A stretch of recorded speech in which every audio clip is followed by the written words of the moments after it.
Chapter 432. After not seeing him for a year, Black Bear still remembered Xiaoxian. Plus, Mauda had already sent someone into the city ahead of them to report the situation to Black Bear. Haha, long time no see, Xiaoxian bro. Black Bear strode over and patted Xiaoxian's shoulder with his fan-like palm. This was their tribe's etiquette, a way to express enthusiasm and welcome.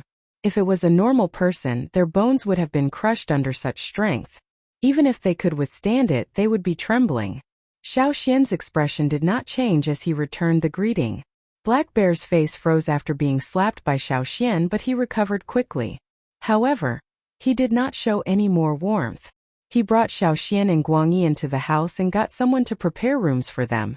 Their group had many interactions with people, so they had their own rooms. Mauda told Black Bear about Xiaoxian's purpose in coming to the royal city. "You're looking for Jiju?" Black Bear thought for a while and said, "Jiju of the Golden Valley hasn't appeared in King City for a long time. However, according to what I know, Jiju of the Golden Valley seems to be planting something good again and has spent a lot of effort. Since last year, he has been staying in his own farm outside the city. Not many people have seen him. Xiaoxian, it might be difficult for you to find Jiju." "I have to try," Xiaoxian said. These days on the road, he had learned a lot about Jiju from Mauda and Mauda. He only knew that Jiju was related to the royal city and had a high status. Now, it seemed like he had underestimated the old man. However, when he thought about the 1,000 grain gold, he would not change his plan to find Jiju. Seeing that Xiaoxian had made up his mind, Black Bear stopped trying to persuade him. Like the Mauda brothers, he thought that if Xiaoxian could really connect with Jiju of the Golden Valley, they could also benefit from it. Jiju of the Golden Valley was not easy to get. After thinking for a while, Black Bear said, "How about this? I have nothing to do tomorrow. I'll take you to Old Ji's manor outside the city to try your luck and see if you can meet him." "Thank you in advance." "Haha, you're too polite. If I can really see Jiju, I'll have to thank you." Black Bear ordered people to prepare food and called someone to inquire about Jiju's recent movements. The next day, Black Bear brought Xiaoxian and Guangyi out of the city. A mammoth that was 6 to 7 meters tall was walking slowly in the city on its pillar-like legs. This mammoth was being led by other caravans, and it was carrying goods on its back. The mammoth's legs made loud noises as it stepped on the ground, causing the dust on the ground to rise. When it passed by Xiaoxian and Guangyi, it kicked up a cloud of dust. Giant beasts like this were not rare in the city. The people of the royal city did not think it was rare and did not pay it much attention. Although the royal city allowed giant beasts to enter, it did not mean they were allowed to roam freely. Once they entered the city, they were all under the control of their own caravans and nested in their own camps. Different caravans came from different tribes. Here, other than the caravans of various sizes, there were also people in more exquisite clothing sitting on beast carriages. This was a privilege only the nobles had. Others were not allowed to ride beast carriages in the city. Even the giant beasts used by the caravans to transport goods could not sit on them. This was the rule of the royal city. Because it was Xiaoxian's first time in the royal city, it was already late when they entered the city yesterday. Mauda did not speak much to Xiaoxian either. Now Black Bear gave Xiaoxian and Guangyi a brief summary of the royal city's situation. Xiaoxian listened to Black Bear's tone. Although there were many rules here, a leader of a caravan like Black Bear was not afraid of the nobles. He did not think he was lower than them. When he talked about the nobles in the city, Black Bear's tone was filled with obvious disdain. The royal city was very lively. The sounds of people and the roars of beasts mixed together in the wide streets. There was the sound of copper coins clinking against each other. In the royal city, the currency was copper coins. They were shaped like narrow golden leaves, half the size of a pinky finger. They looked very similar to the leaves of the 1,000 grain gold, and were also known as golden leaves. Without looking around the city, Black Bear led Xiaoxian and Guangyi out of the city. They went through a 10-meter wide dirt path to the left of the city gate. Jiju's farm is in that direction. I've been there with the previous leader before. Unfortunately, I didn't get to meet Jiju. As they walked, Black Bear told Xiaoxian about his past. At that time, the name of the golden grains was already known by many tribes. Even the tribes further away had heard of Jiju. Every year, Many tribes would come to the royal city out of admiration. Because the golden grains produced by Jeju could no longer be found in the royal city, many people went to Jeju's farm to stop him. Who knew that they would all be stopped outside? They couldn't even enter. Black Bear said so much so that Xiaoxian was mentally prepared. If he did not meet the Jeju people, he did not need to be discouraged. Everyone was like that. According to Black Bear, the name of Jeju was very useful. Even if it was just a weed from Jeju's farm, people would be willing to pay a high price for it. Far away from the royal city, there were also people who played with piracy. They claimed that they were produced from the golden grains outside the royal city. They sold it at a high price and many people went to trade. But in reality, the things from Jeju's farm were always in short supply. Even if you traveled thousands of miles to the royal city, you might not be able to buy it. Even if you went to the golden grains farm to beg, you might not be able to get it. Along the way, Black Bear also told Xiaoxian about the places they passed, which land belonged to which family, and how many slaves there were. Generally speaking, the bigger the land, the more slaves there were, and the higher the status of the slave owner in the royal city. Therefore, there was no need to look at the people. Just by looking at the land, one could get a general impression. There were some tall fences around the land, blocking people who wanted to enter. As for the inside of the fences, through the gaps of the fences, one could vaguely see large and small wooden houses scattered around the land. Those were the slaves who took care of the land. These are all owned by some idle nobles and are passed down from generation to generation. If they are capable, they will be able to obtain more land. If they are not capable and commit crimes, then their land will be taken back. Oh, that piece of land over there. When I came over 2 years ago, I heard that the slave owner of that piece of land had committed a crime and was taken back. Now the owner of that piece of land has changed. As they were talking, the three of them suddenly heard the sound of wheels approaching from afar. Get out of the way! Get out of the way! Don't block the way! Someone shouted. Xiaoxian and the other two originally wanted to move out of the way, but when they heard this, they stopped and turned to look. It was a carriage pulled by 2 horses. The 2 horses pulling the carriage were 3 meters tall, with brown fur and large horns on their heads. The horses' hooves were like basins. When they stepped on the ground, they could hear the sound of the stones on the ground being crushed.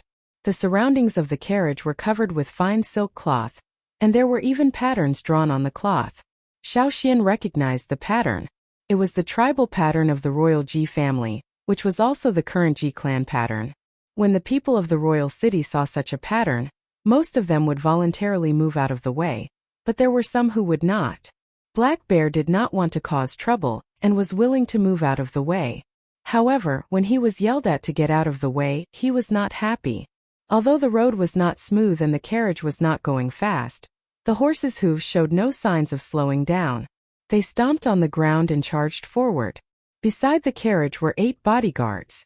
Those bodyguards recognized Black Bear, and when they saw this situation, they couldn't help but curse in their hearts. This is bad. Seeing that the carriage was getting closer and closer, and Xiaoxian and the other 2 did not move out of the way, the driver's eyes flashed with a haze. He waved his long whip, urging the horse pulling the carriage to directly crash into them. When the guards saw this, they cursed the coachman 1,000 times in their hearts. However, it was too late to stop him. These 2 horses were not new horses that had just pulled the carriage. They had encountered such situations many times, so after being whipped, their hooves stomped even harder. The horses' heads drooped, and the sharp horns on their heads pointed forward. Black Bear snorted mockingly. Instead of retreating, he took a big step towards the carriage and pulled out the large copper knife on his back that was more than 2 palms wide and more than a meter long. The thick and broad copper blade radiated an undisguised aggressive aura, with wildness and biting cold murderous intent. Black Bear held the large copper knife. With a swing of his arm, the knife drew a cold light in the air, like the sharp claws of a ferocious beast. Bang! The ground in front of the Black Bear was easily torn open, leaving a half-meter wide hole. The violent air spread out in all directions along with the dust. The flying pieces of hard earth hit the 2 horses in front of it like raindrops and turned into smoke with a bang. Even if they were just chunks of earth, when their hardness, speed, volume and quantity reached a certain level, their attack power could not be underestimated. The two horses pulling the carriage raised their front legs and neighed under the attack of the chunks of earth. They probably felt the irresistible killing intent from Black Bear and stopped decisively. The horse came to an abrupt stop, and the people sitting in the carriage almost fell out. The curtain of the carriage between Xiaoxian and the others moved. A delicate voice came from inside. What happened? Following this question, the curtain was pulled open and a young woman wearing a pure white fur jumped out of the carriage. Probably because of the chaos just now, her hair was a bit messy. The person who came out with a cold face glanced at Xiaoxian and the others and said sternly, "How dare you?" Black Bear blew the dust off his knife. Hearing this, he was so angry that he laughed.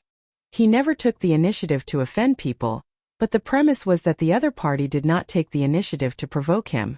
As the leader of the Black Bear caravan and the leader of the tribe, he was yelled at to get lost. If he backed down now, who would respect the Black Bear caravan in the future? Respect is mutual. If you don't respect me, why should I respect you? The 6 royal families? Not even the royal families. A slip of the tongue? A slip of the tongue is also not allowed. How dare you? I've always been very bold. Black Bear did not have the slightest intention of backing down. He still stood there steadily. The guards around the young woman wanted to say something several times, but there was no place for them to interrupt. Besides, according to their master's temperament, she would not listen even if they said something. Chapter 433. The young woman in the white coat wanted to say something, but a voice came from not far away. Wait. Another carriage came from behind. However, it was not pulled by horses but by a cow. In terms of size, it was even bigger than the horse in front. Although it was pulled by a cow, the curtains on the carriage were the same as the one in front. Whether it was the material or the workmanship, they were all very fine. The ox cart slowly came to a stop. Because the carriage in front was blocking the road, the big yellow ox that was pulling it snorted and pushed the carriage to the side with its horns. The two horses seemed to be old rivals of the cow. When they saw each other, their eyes turned red and the cow's horns collided with the horses. The cow was fighting 1 against 2 but was not at a disadvantage. This was probably the benefit of having 2 horns. At this time, 2 young people jumped down from the carriage. It was a man and a woman. They looked similar but the man was slightly older. "Jian Jiwan? You dared to hit my carriage." The woman in the white coat shouted angrily when she saw them. Unfortunately, the 2 did not even look at her. Instead, they walked quickly towards Black Bear. "So it's Black Bear, Bamey. Boss Black, sorry for offending you just now. I have something important to do today so I can't say in detail. If it's inconvenient, I'll definitely come tomorrow to apologize," the young man said. He was the one who shouted, "Wait, Jian." Black Bear looked at the man in front of him. He knew this person and knew this was the end of the matter. He could not continue fighting, so he put his sword away and carried it on his back. What this person meant by paying a visit to make amends was to send someone over with an apology gift. The woman in the white coat realized that the people in front of her were not easy to deal with. She knew she had made a mistake, so she did not say anything, implying that Ji Yan wanted to apologize. Black Bear looked at the 3 from the Ji family and couldn't be bothered to argue. Perhaps Jiju would say a few more words to him for the sake of the 3 of them? That old man Jiju had a bad temper. Even if he didn't know what kind of attitude he would have towards his 3 grandchildren. Also, he did not know if Ji Yan's important matter had anything to do with Jiju. Thinking of this, Black Bear did not plan to stop them. His fierce face broke into a smile. "You're going to Golden Grain, Master Jiju? It just so happens that we are also going to pay him a visit." Ji Yan raised an eyebrow, glancing at Xiaoxian and Guang Yi before looking at He Xiong. To him, the other 2 were just secondary. He Xiong was the most important one. "Since we're going the same way, why don't the 3 of you travel with us? There's room in the carriage," said Ji Yan. Here, apart from the nobles, no one else was allowed to ride. However, if they were invited, they were allowed to ride. Ji Yan's words were exactly what Black Bear wanted. He laughed and said, "All right, then I won't hold back."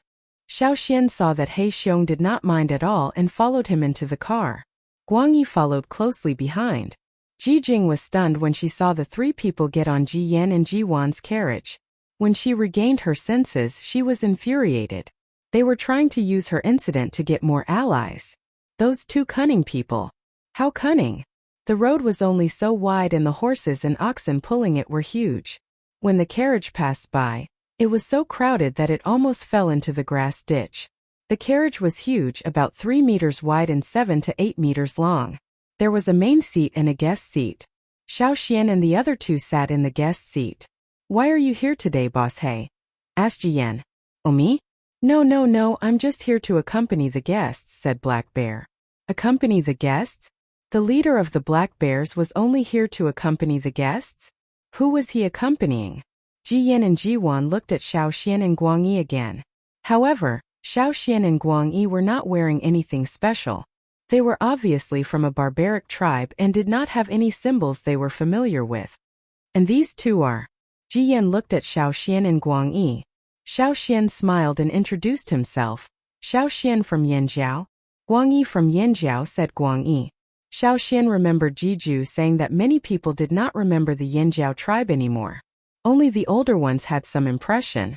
Hence, when Xiao Xian introduced himself, he paid attention to Jiyan and Jiwan's expressions. He noticed the confusion in their eyes. It was not obvious, but Xiao Xian knew that they really did not know about the Yanjiao tribe. "I think so," Jiyan thought hard and said. "Your tribe should be very far from the royal city, right?" Some distance," said Xiao Xian. Jiyan asked a few more questions. When he found out that Xiao Xian came all the way here to learn from Jiju, his curiosity was gone and he lost interest in asking more questions. Were there not many people who came here every year to learn? The queue could stretch from the royal city all the way to the village. Jiwan looked at Xiao Xian a few times. About half an hour later, the ox cart stopped. After alighting, Xiao Xian saw a huge mansion. Looking around, it was surrounded by tall fences and fields. There were teams of guards patrolling nearby. Judging by their aura, they did not lose to the guards at the royal city's gates. Not far from the mansion was a large stone tablet with the Ji family's emblem on it. The ox cart had just stopped when the carriage behind arrived. However, there was no quarrel between the two parties. Everyone was quiet. Even the ox horses pulling the carriages were unusually quiet. Jiyan and the other two went in first. After all, they were from the Ji family, so the guards at the gate did not stop them. However, Xiao Xian and the other two were stopped. They could not even use the name Black Bear. Jiyan wanted to curry favor with Black Bear, but he could not. In this place they could not make the decision. There was only one owner, and that was Jiju. Jiyan gave Black Bear an apologetic look and went in with Ji Jing and Ji Wan. The guards in front of the mansion stood there like debtors, their sharp eyes scanning Xiao Xian and the other two. Even Black Bear did not receive any special treatment. However, Black Bear did not feel embarrassed this time. Instead, he asked Xiao Xian worriedly, "How is it? Do you have any other ideas?" It was impossible to force their way in. The risk was too great. Xiao Xian gestured for Black Bear to calm down. Then he walked towards the entrance of the mansion. Under the sharp gazes of the guards, he took out a strange-shaped copper knife from his pouch and handed it over. "Please pass a message to Jiju. Say that an old friend is here to visit." The guards who stood there like door gods sneered when they heard the first half of the sentence. Who the fuck is this? Does he have the right to pass a message to Jiju? However, when they heard the second half of the sentence, they realized that this person really did have the right to do so. If it was anyone else who said an old friend is here to visit, the guards would have sent them out. There were too many people who used this excuse. However, it was different with a token. When they saw the knife, the guards' gazes changed. They retracted their sharp gazes and sized them up curiously. One of the guards carefully examined the copper knife in Xiao Xian's hand. He immediately put away his arrogance and coldness and respectfully extended both hands to take the knife from Xiao Xian. "Please wait a moment." Then the guard held the knife with both hands and ran through the door, disappearing in the blink of an eye. When he heard the guard say please, Black Bear looked at Xiao Xian as if he had seen a two-headed beast. He opened his mouth and said, "You know Jiju? I know him. Didn't I tell you yesterday that I've seen Jiju before?" Xiao Xian said. Black Bear thought about it seriously. It seemed that he had mentioned it at dinner yesterday. However, he did not take it seriously at that time. He only thought that Jiju had seen him from afar a few times like him. Xiao Xian, are you really here to ask Jiju about planting? There must be something else? Black Bear asked curiously. To have Jiju's token, it must not be an ordinary person. Yes. Xiao Xian nodded. What is it? Black Bear asked. He was really curious. If he did not ask, his heart would itch. Debt collection. Black Bear. I won't believe it even if you peel off my bear skin. Jiju owes a debt?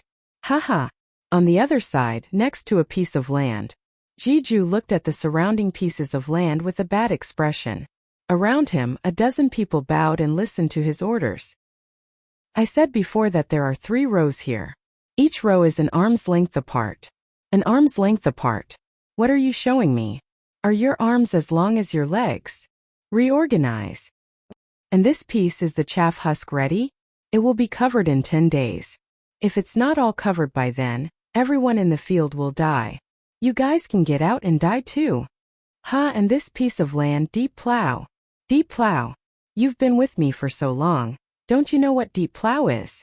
If you don't, get out of the farm. Jiju scolded as he walked, his expression getting worse. The dozen people who bowed and listened to his orders did not dare to wipe their faces. They carefully answered Jiju's questions. If they made a mistake, they promised that they would fix it. They did not want to be chased out of the farm. It was so good here. There was food and rewards. People outside could not even get them if they wanted. Many people were envious. Even if they were the lowest class of slaves, many people were willing to come in. When he walked to the side of a piece of land, Jiju looked at the ground expressionlessly. Who buried the bones here? The dozen people around him screamed in their hearts. It's over, it's over. This is the prelude to a rage. They had been with Jiju for a long time and understood his temperament. If Jiju scolded, it meant that there was still a chance. What they were afraid of was that Jiju did not scold. At this time someone would be unlucky. Everyone present would be implicated. One of them was pale. This piece of land was under his jurisdiction. Although nothing had been planted, they were preparing for planting. Burying the bones was one of the procedures.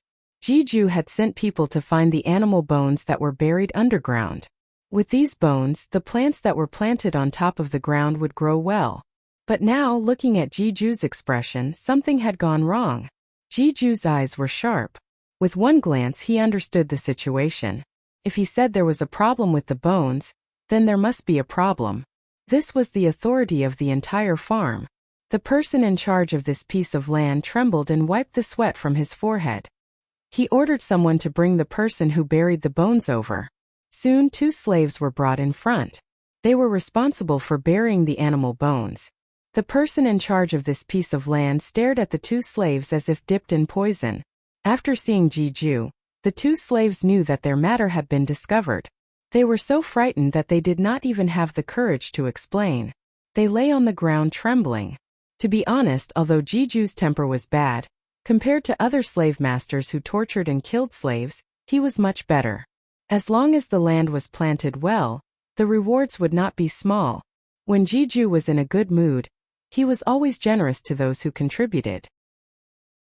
Even if they were slaves, he would not be stingy with his rewards. However, there were still people who were not satisfied. These 2 slaves were one of them.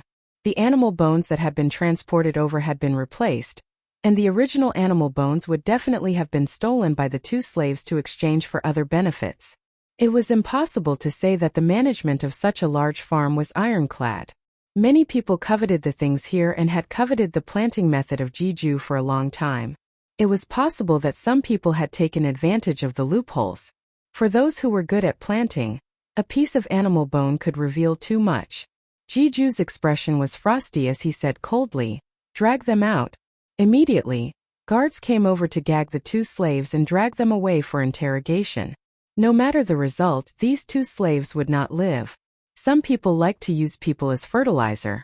In other slave owners' fields, they might use executed slaves as fertilizer, but not in Jiju's field. The servants all knew that in this man's field, he planted everything down to a bone, a stone, a handful of soil, and a bucket of dung. But it was also because of this that Ji residence's produce had always been the best. The person in charge of this piece of land would not be able to keep his position, and would definitely be removed. As for whether he would be able to recover, that would depend on his ability. Just as Jiju was in a bad mood, the steward of the farm hurried over. "Master, the young masters have arrived. I won't see them." Jiju waved his hand impatiently. "There are also a few people from the caravan. Tell them to scram." Before the steward could finish, Jiju's answer was thrown at him. The steward had expected this. He had only mentioned it as a matter of business, as long as he fulfilled his responsibilities. As for the people from the caravan, they must have wanted to see the new treasures the master had planted. They were looking for a scolding. After taking a few steps back, one of the guards came over and said a few words before handing the saber in his hand to the manager. Seeing the knife, the steward's face flashed with surprise. Then, holding the knife, he quickly chased after Jiju. "Master, is there anything else? Someone's coming. I told them to scram." "But he handed over this knife. Didn't you hear me tell them to scram?" "Wait, what knife?" Jiju snapped out of his rage and looked at the small copper knife in the steward's hands. His eyebrows rose as he picked it up and played with it familiarly between his fingers. "Who did you say came? Was it someone called Xiaoxian?" I don't know. The guard only said it was a young man who looked like a tribesman." "That's the kid. Bring him in." Chapter 434. Jiju's words stunned the steward, but he reacted quickly and left quickly. Knowing that Xiaoxian was here, Jiju was not in the mood to continue inspecting the fields. The more he looked, the more annoyed he got. He waved his hand and dismissed the stewards. The next time he came, if he found any mistakes, he would leave the position of steward empty. There were many people who wanted to get in anyway. Jiju did not want to say anything to those who were not capable. He waved his hand and dismissed the stewards. Jiju went to the nearest Qingmong Palace. This was one of the resting areas in the field. Sometimes, when Jiju was tired from inspecting the fields, he would go to the nearest room to rest. On the other side, Xiaoxian and the other two were waiting at the door. There were a few people who came because of the reputation, but they were all mercilessly blocked outside. Even if they presented beautiful gifts, the guards would not even look at them. The unwilling ones could only wander around. They did not have the guts to force their way in. Black Bear paced back and forth a few times outside, feeling very uneasy. He could not stay calm. In the past, he was always stopped here. It was rare to get a chance to steal from Jiju's fields in the royal city.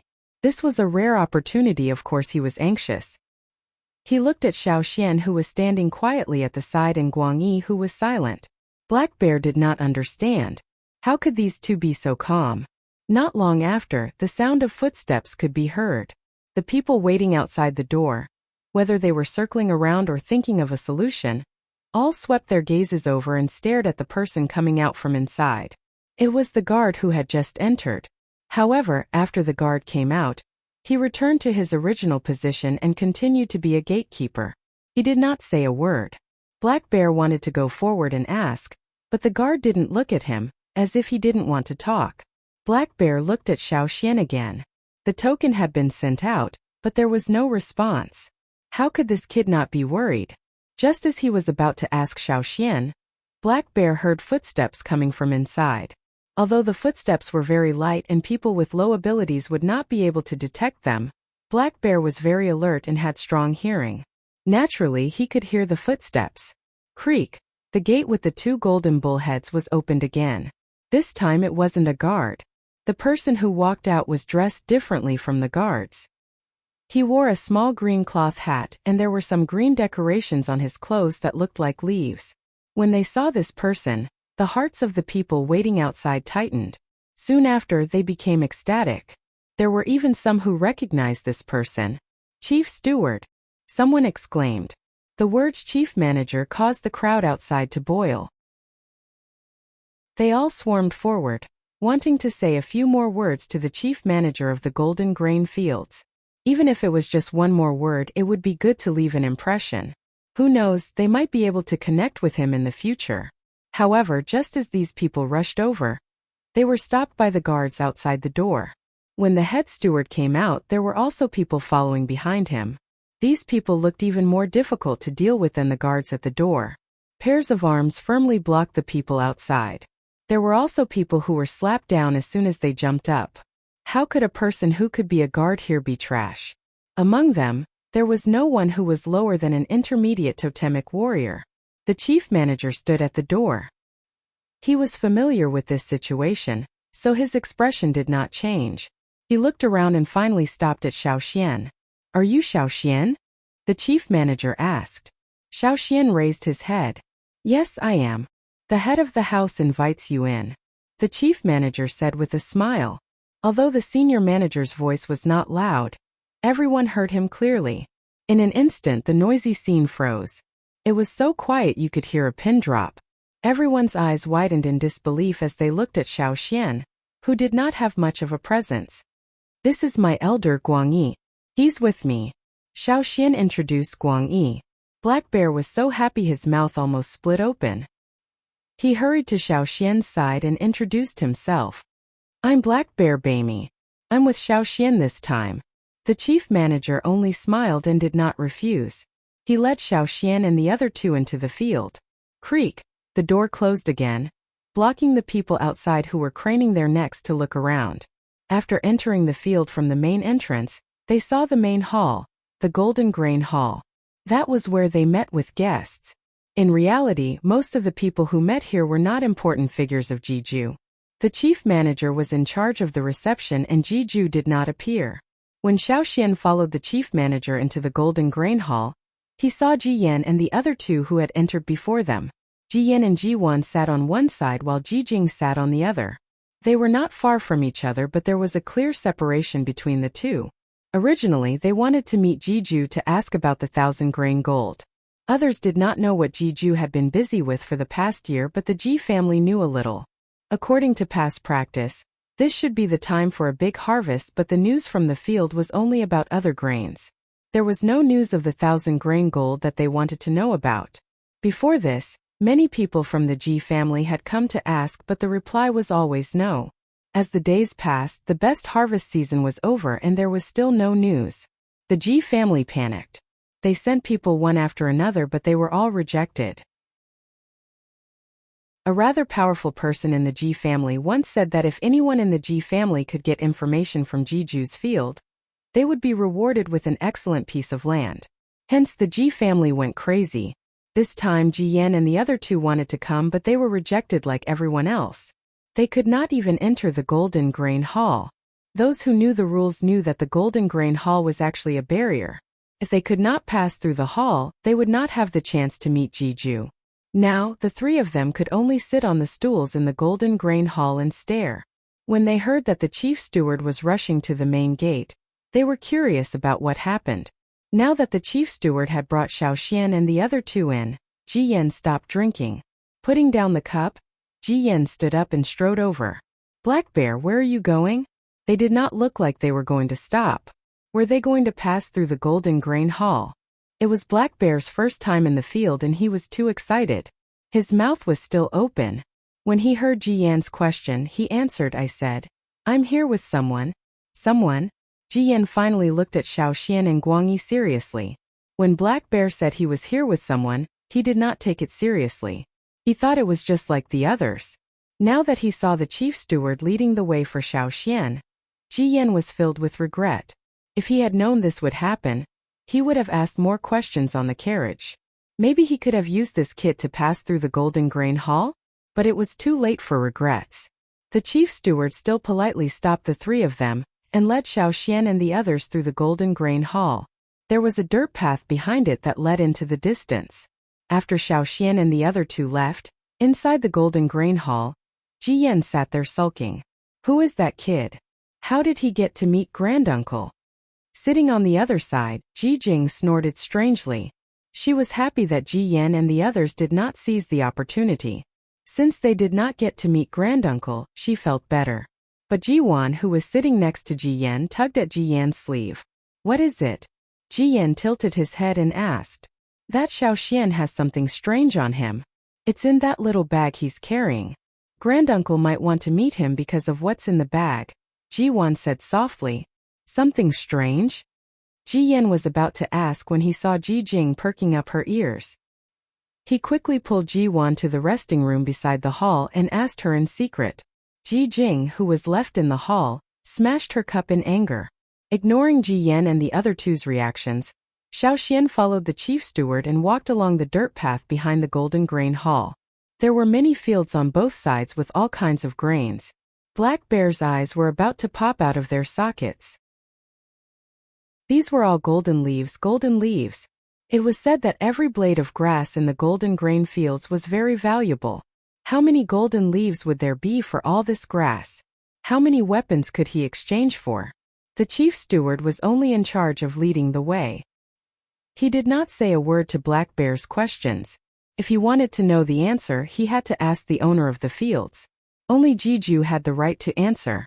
The chief steward led them all the way to the Qingmong Hall. The Qingmong Palace was much smaller than the Golden Grain Palace, but the furnishings inside were not as extravagant and dazzling. However, there was a sense of tranquility that calmed one's irritation. If one was tired, resting in such a place was also a form of enjoyment. When Xiaoxian arrived, Jiju had just finished a cup of tea. Seeing Xiaoxian enter, Jiju pointed at the rattan mat beside him. "Sit. Your place is not bad." Xiaoxian took the tea from the chief steward. The water was green and had a refreshing sweet smell. He did not know what kind of grass it was boiled with. Jiju only grunted in response to Xiaoxian's praise. Then he said, "Xiaoxian, do you still have the grains in your hands? I'll exchange them with this year's harvest. How about that?" "I'm not exchanging," Xiaoxian said.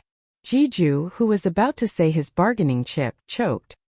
He had been in the manor for a long time, and it had been a long time since anyone dared to reject him so directly.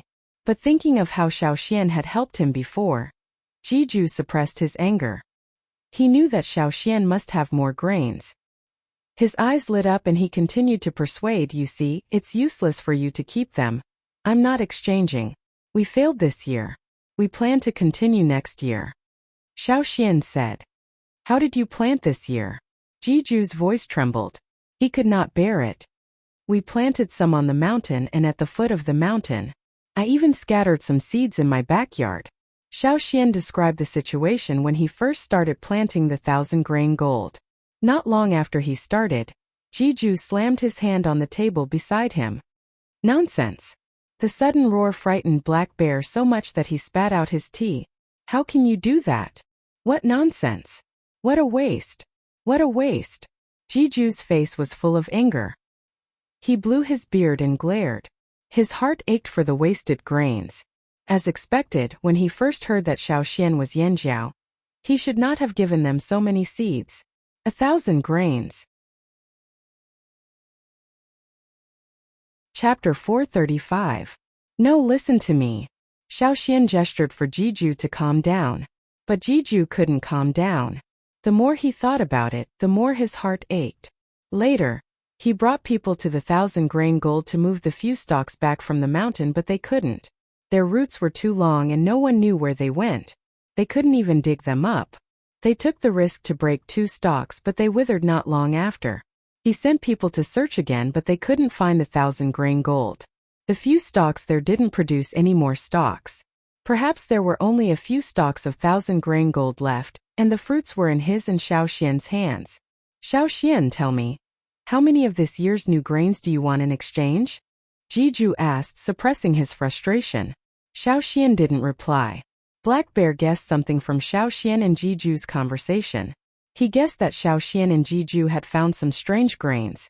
Xiaoxian brought some back but failed to plant them. Jiju wanted to use this year's new grains to exchange for last year's grains. To Black Bear, this was a win-win situation. When it came to planting, especially those strange grains, the Ji family had always been the best. Now that the Ji family had a golden grain Jiju, it meant that Jiju's grains were the best in the Ji family. Since Xiaoxian couldn't grow them well, wouldn't it be better to trade them for something else? The golden grain field's new grains were the envy of many. If they sold them, the Yanjiao tribe would get a lot of good weapons too. Black Bear wanted to persuade Xiaoxian to agree. He looked at Guang Yi, hoping that as an elder he could persuade him. Unfortunately, Guang Yi kept frowning as if he had heard something that upset him. It was not directed at Xiaoxian but Jiju. Black Bear's heart jumped. How could he forget that Yinjiao people were never afraid of trouble? Even if the person in front of him was Jiju, they could do anything if they were unhappy. What to do, what to do? Black Bear's mind raced as he thought of all sorts of possible scenarios, and thought of a solution to each one. Seeing Xiaoxian's silence, Jiju thought that Xiaoxian was weighing the pros and cons, and was considering how much to say, so he decided to push harder. You guys aren't good at growing these. You'll just be wasting the grains in your hands. No way. As he spoke, Jiju asked the steward to bring over a large bag of grains. The bag was almost as tall as a person when placed on the ground. Opening the bag, the steward carefully scooped up a spoonful of it and placed it on the tray. He then placed the tray on the short table in front of Jiju. This is this year's new grain. Take a look, said Jiju. The unshelled grains were pushed onto the bronze tray, each grain glowing with a golden light. However, these were not the 1,000-grain gold. They were oval-shaped, not round like the 1,000-grain gold. The grains were only the size of a regular grain, not as big as the 1,000-grain gold. Black Bear rubbed his hands, wanting to grab a handful to take a look. However, he was only there to accompany the guest and could not move freely. He looked at Xiaoxian. Good grains like these, what a good deal. If Xiaoxian got more from this, he could trade with Xiaoxian again. Not only Black Bear, Jiju was also waiting for Xiaoxian to say a number and be done with it. However, after some thought, Xiaoxian did not answer. Instead, he asked, "How's the 1,000-grain gold growing on your side?" Jiju was unhappy that he did not get the answer he wanted. However, to make Xiaoxian give up, he said, "Not bad. 60% of the grains that were planted survived." For 1,000-grain gold, this kind of survival rate was already very high. Some rare grains had less than a tenth of the survival rate when planted. But in Jiju's hands, more than 60% could survive. Black Bear had some understanding of this. He nodded to himself, praising Jiju for his golden grains. Jiju thought that if Xiaoxian asked about the method of planting, he would never tell him. However, Xiaoxian continued, "What color are the 1,000-grain gold that you planted? When the 1,000-grain gold ripens, it will naturally turn gold," said Jiju, stroking his beard. "What about after it's shelled?" "Of course it's gold." Guang Yi's expression was strange. Xiaoxian raised an eyebrow.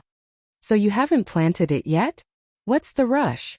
Jiju was unhappy with Xiaoxian's attitude. "Even if you're in a rush, you won't succeed. Be patient, calm down, got it?" Guang Yi looked at Jiju even more strangely.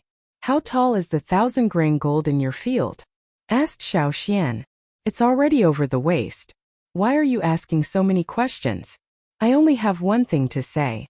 Are you trading or not? If you're willing, how many grains do you want?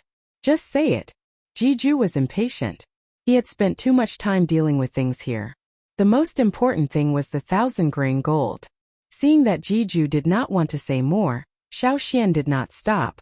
Instead, he continued, "At that time, the seedlings were growing very well in the fields at the foot of the mountain. They looked different every day." Jiju huffed. "Then they all died?"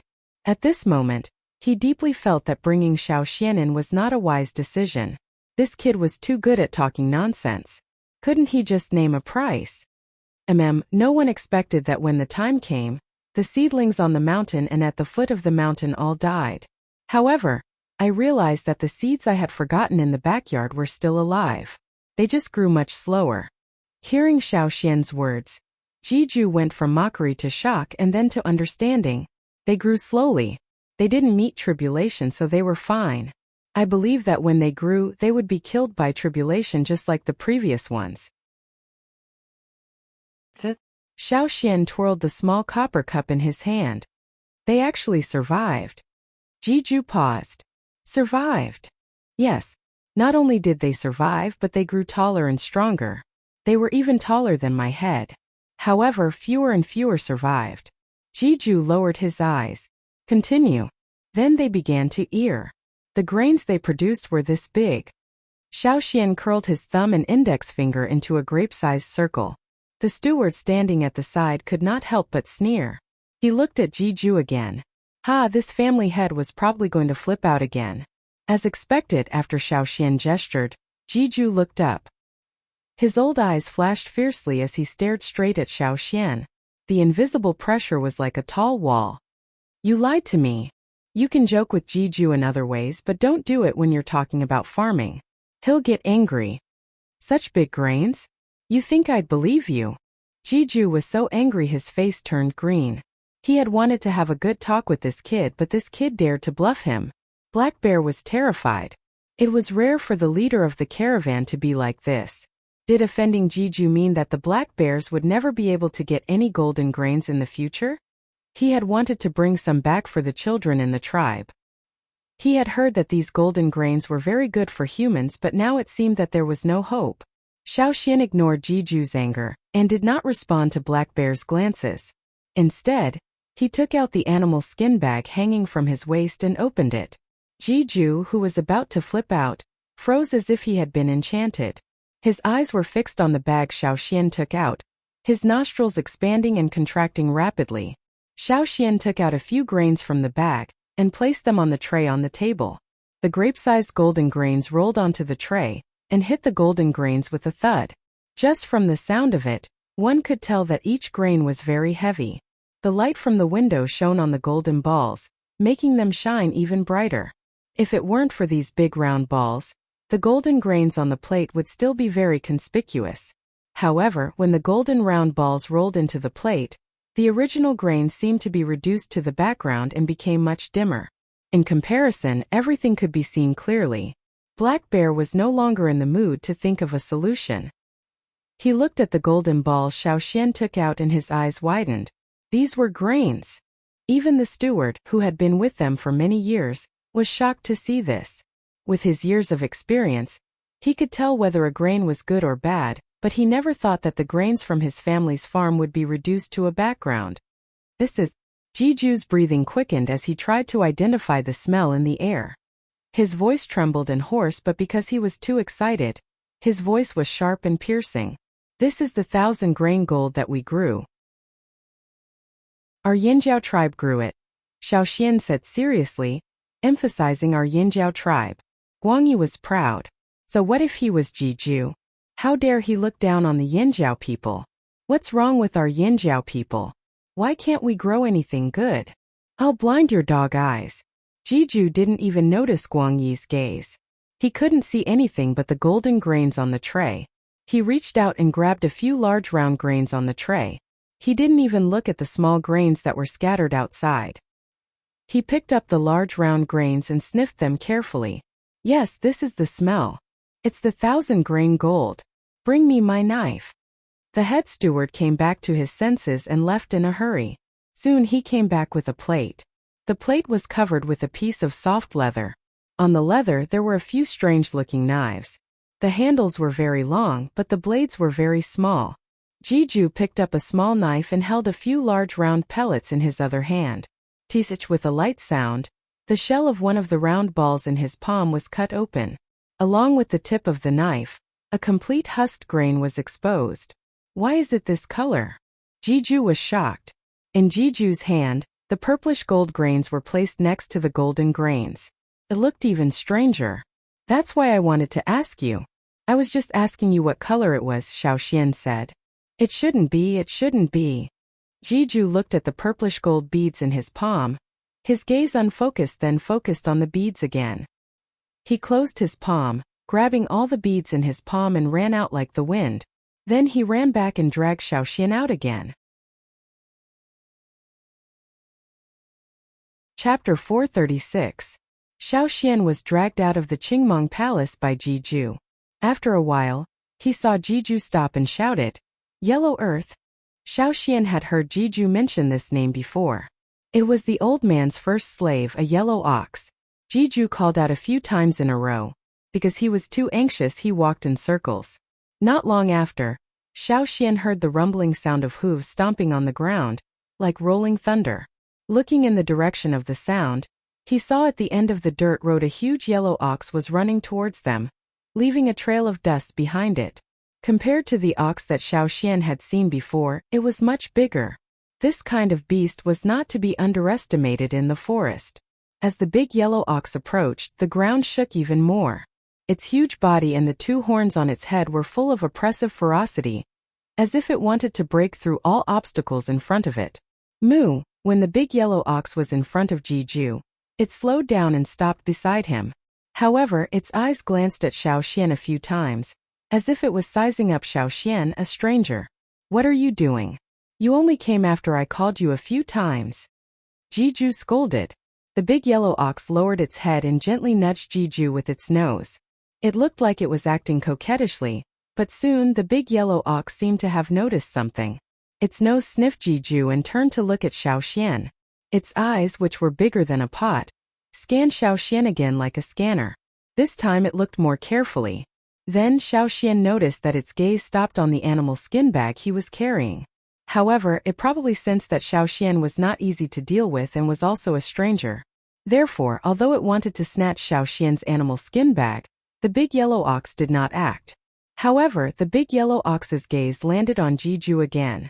Its nose sniffed again and then stared at Jiju's hand. Moo! What are you moaning for? I can't let you eat this, Jiju said as he easily jumped onto the bull's back that was taller than a two-story building. Come on up.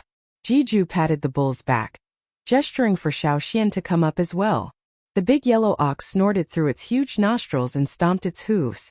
It was somewhat reluctant. Xiaoxian didn't hesitate and jumped up. Let's go see the 1,000-grain gold. Jiju patted his horn. Moo! The big yellow ox let out a long roar. It stomped its hooves and turned around to run faster. Although it was fast, it was much steadier than when it came up. This was to take care of Jiju, who was on the back of the cow. Jiju said that Huang Tudi was another steward here. It helped to take care of several plots of land. Of course, there were also others who cooperated with it. In the golden grain fields, this big yellow ox didn't give face to anyone other than Jiju. Even the steward that Xiaoxian had met before couldn't make the ox move its hooves. The 1,000-grain gold wasn't planted in this area. On the back of the cow, Jiju said, every time a new strange grain is found, it will be planted in another place because there are too many variables. Jiju looked at Xiaoxian. Take the 1,000-grain gold for example. You've planted it before, so you should know that when you plant it, the other crops around it can't grow normally. Xiaoxian nodded in agreement. Indeed, when it first sprouted, I found a lot of weeds in the yard. But as it grew, it disappeared. Xiaoxian didn't say anything. Once he did, Jiju's heart ached. It was such a precious 1,000-grain gold, and this kid had casually scattered it in the backyard. Fortunately, the 1,000-grain gold had strong vitality and could adapt. Otherwise, it would have been a waste. But the 1,000-grain gold that this kid scattered in the backyard and didn't care much about had survived. It had even broken through one disaster after another. Not only that, when the seedlings of this master called golden grain had only grown a little, this kid's seedlings had already matured. He couldn't stay calm. Jiju wanted to say more, but he kept it in his heart. He didn't want to speak now. Stuffy. The big yellow ox ran through the planned fields. All kinds of crops quickly passed by. Fortunately, Xiaoxian had good eyesight and could see what kinds of crops were planted. Unfortunately, he couldn't recognize most of them. The golden grain fields didn't only grow golden grains. There were also a variety of food crops and herbs. The fields were huge and included several mountains. Some crops and herbs that liked mountainous environments were planted there. When they passed by a mountain, Xiaoxian could see slaves working on the mountain. When there were no other crops in the surrounding fields and only rows of well-equipped guards, Xiaoxian knew that they had arrived. If it were anyone else, they would have been targeted by these guards before they even got close. But when they saw the big yellow ox, the guards quickly opened a path for the ox to pass. There was no need for other tokens or passes. This big yellow ox was the best proof of identity. The big yellow ox stopped beside a wide dirt road. Jiju and Xiaoxian jumped off the ox's back.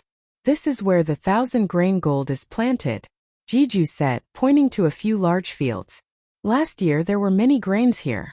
But when the 1,000-grain gold sprouted, all the crops in the surrounding fields died.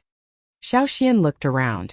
In the few fields he could see, there were only a few sparse yellow grasses growing in them. They swayed in the wind, desolate. This was indeed the result of the 1,000-grain gold. In the Yinjiao tribe, Xiaoxian only had about 20,000 grain gold in his backyard. But the plants in the surrounding areas were growing poorly. Fortunately, it was far away from the tribe and didn't affect the land much. But here Jeju had planted a lot. The effect was obvious. There was a tall wooden fence around the area. There was a door just big enough for the big yellow ox to enter. Beside the door there were guards inside and outside. When they saw Jeju they bowed. "Let's go." Jeju called for Xiaoxian and walked in. Jeju had people surround the tall wooden poles after planting the 1,000-grain gold. Without Jeju's permission, no one outside could see what was going on inside. Even the stewards could not enter without Jeju's permission. Hence, the situation with the 1,000-grain gold was kept under wraps. That was why the younger generation of the Ji family was so anxious to find out what was going on. The fields with the 1,000-grain gold came into view. They were all planted in the same shape as the ones in the Yanjiao tribe. Now the height of the plants reached Xiaoxian's waist. They've already passed the first tribulation. Those that don't will become fertilizer for other plants. When the next tribulation comes, another batch will be eliminated. After the third tribulation, the ones that survive are the best, Jeju said as he looked at the green fields. Jeju's eyes were filled with pride and relief. However, when he thought about what Xiaoxian had taken out, he slapped down his pride. Taking out the few grains Xiaoxian had given him, Jeju waved at Xiaoxian. Not far away, there was a small hall called Jeju Hall. This was the highest level place in the field. When they sat down, Jeju began to ask Xiaoxian about what happened when he planted the 1,000-grain gold. As descendants of the Ji family, they had too many secret techniques that were unknown to outsiders. That was why they were able to grow better crops than others. They were able to grow rare crops that others couldn't, especially grains. Someone once said that if you found a new type of grain that was difficult to grow, you just had to find the Ji family and they could grow it. But now the situation was a little strange. They were seen as boorish and violent by the people, but they actually managed to grow such a rare breed, and it was even better than the Ji family's golden grain. How could these people who enjoyed the praises of the Ji family accept this? However, Jeju's main focus was on grains. Everything else was secondary. That was why he could adjust his mindset at this time. Xiaoxian did not hide anything and told Jeju what had happened. First, he wanted to understand the reason behind the change. The Ji family knew more about this than anyone else. Since Xiaoxian had told him how to grow it, Jeju would definitely help him find the reason. Second, based on Xiaoxian's understanding of Jeju, he would not go back on his word. Once he found out the reason from Xiaoxian, he would definitely reward Xiaoxian even more. Fearsome beast meat! Jeju exclaimed. The big yellow ox not far away flicked its ears. Yes, they ate it, Xiaoxian said. So, it was because they ate vicious beast meat that they passed the 3 trials and ended up like this? Jeju placed the few grains he had been holding onto the table, still unable to wrap his head around it. Although I know of some rare methods such as bone burial, this is the first time I've heard of using fearsome beasts to feed them. Jeju stroked his beard, still in a daze. Could the secret ancestral recipe not be as good as a few pieces of fearsome beast meat? It shouldn't be. That's why I came this time to find out the reason. I also wanted to see what color the 1,000-grain gold you grew was, and if it was the same as ours, Xiaoxian said. Jeju's face reddened, but he did not say anything. Xiaoxian continued, Tell me, you're using a method passed down from your ancestors. You're using your own fertilizer. Will the result be a different color? For example, white, green, black, and so on. Different fertilizers could produce different colors, right? Jeju stopped stroking his beard as he suddenly thought of something. His whole body shook, and the few strands of beard fell to the ground. I got it. I see. Ha ha ha. The 5 colors of gold, so that's what it means, ha ha ha. Looking at the laughing Jeju, Xiaoxian had a toothache. This old man had gone crazy again, who knew what he was thinking. After laughing, Jeju ignored Xiaoxian and rushed into a room, leaving Xiaoxian and the bull outside the hall staring at each other. Seeing the bull staring at the grains on the table, Xiaoxian threw one of the grains that Jeju had peeled. It was a gift to Jeju for inspection, and he would not take it back. When Jeju came out again, he saw the bull blocking the entrance with its head.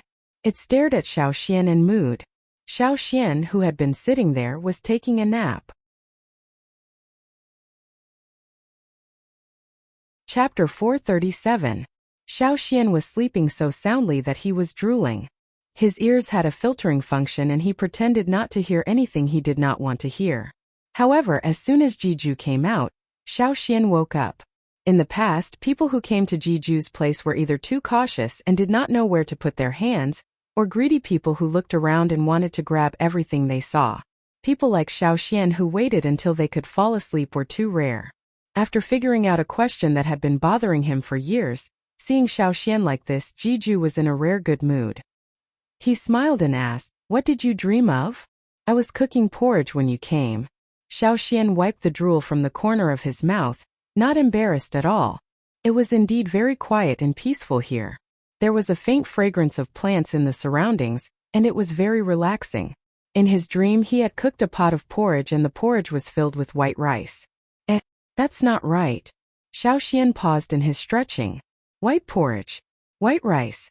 Thinking carefully, in the pot of porridge in his dream, every grain of rice was round.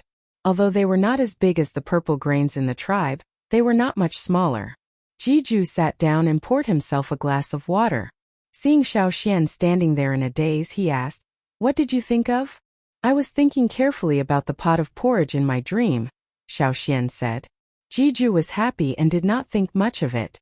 He just thought that Xiao Xian was greedy. Indeed, in a place full of food like this, it was not strange to dream of such things. Without thinking much, Jiju said, "Because of what you said, I thought of a problem that has been bothering me for a long time. The 1,000-grain gold was mentioned in the records left behind by our Ji family's ancestors. I know how to plant the 1,000-grain gold from our ancestors' notes." In order to find this, he had flipped through the records left behind by the Ji family's ancestors. He had found many things. However, it wasn't called 1,000-grain gold back then. It was called Golden Valley, which had a very broad meaning. Jiju had spent a lot of effort to find out more about the planting method of 1,000-grain gold. After some modification, he had replaced some of the outdated ingredients in the recipe. Finally, he had finalized the recipe for fertilizer. However, his ancestors' notes did mention the 5 colors of gold. Unfortunately, the notes were not complete and Jiju did not see the complete version. He did not understand the 5 colors of gold until Xiao Xian mentioned it. Only then did Jiju remember his ancestors' notes. The gold in the 1,000-grain gold does not refer to the same color. Jiju explained to Xiao Xian. The 5 colors of gold are different depending on the place and the person. Therefore, different places, different people and different methods will produce different results. Just like how Yanjiao's gold is purple, our field's gold might not be the same color as yours. It might even be different from the original grains. Different depending on the place and the person? If that's the reason, then there should be differences between different colors, right? Xiao Xian asked. That's right. Jiju stroked his beard and suddenly felt that something was wrong with it. Felt like there was less of it. He paused, then said, "The 5 colors of the 1,000-grain gold will indeed be different. Based on my speculation, the 1,000-grain gold planted in your tribe will change greatly compared to the ones we found in the mountains. This is the trend of their change. As long as it's planted in your tribe, by your people, and by the same method, the final product will be more suitable for your tribe.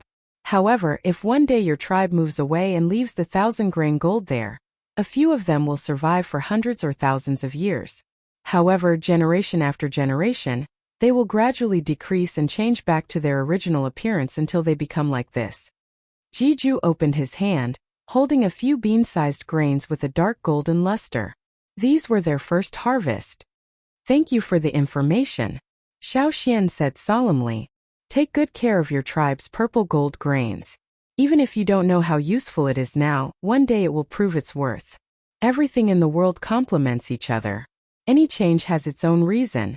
Even though there are 5 colors, the purple one might be what your tribe needs the most. Similarly, the one in my field will be what I need the most." Jiju sighed. It was impossible to say that he was not envious of Xiao Xian, but now Jiju was much calmer. Perhaps what he needed the most was not the ones the Yanjiao people grew, but the ones growing slowly in his field. As for Xiao Xian's Yanjiao tribe, those who could grow the 1,000-grain gold and make it change like this were definitely not a group of rough and fierce people like the rumor said. He also had a new understanding of the Yanjiao people.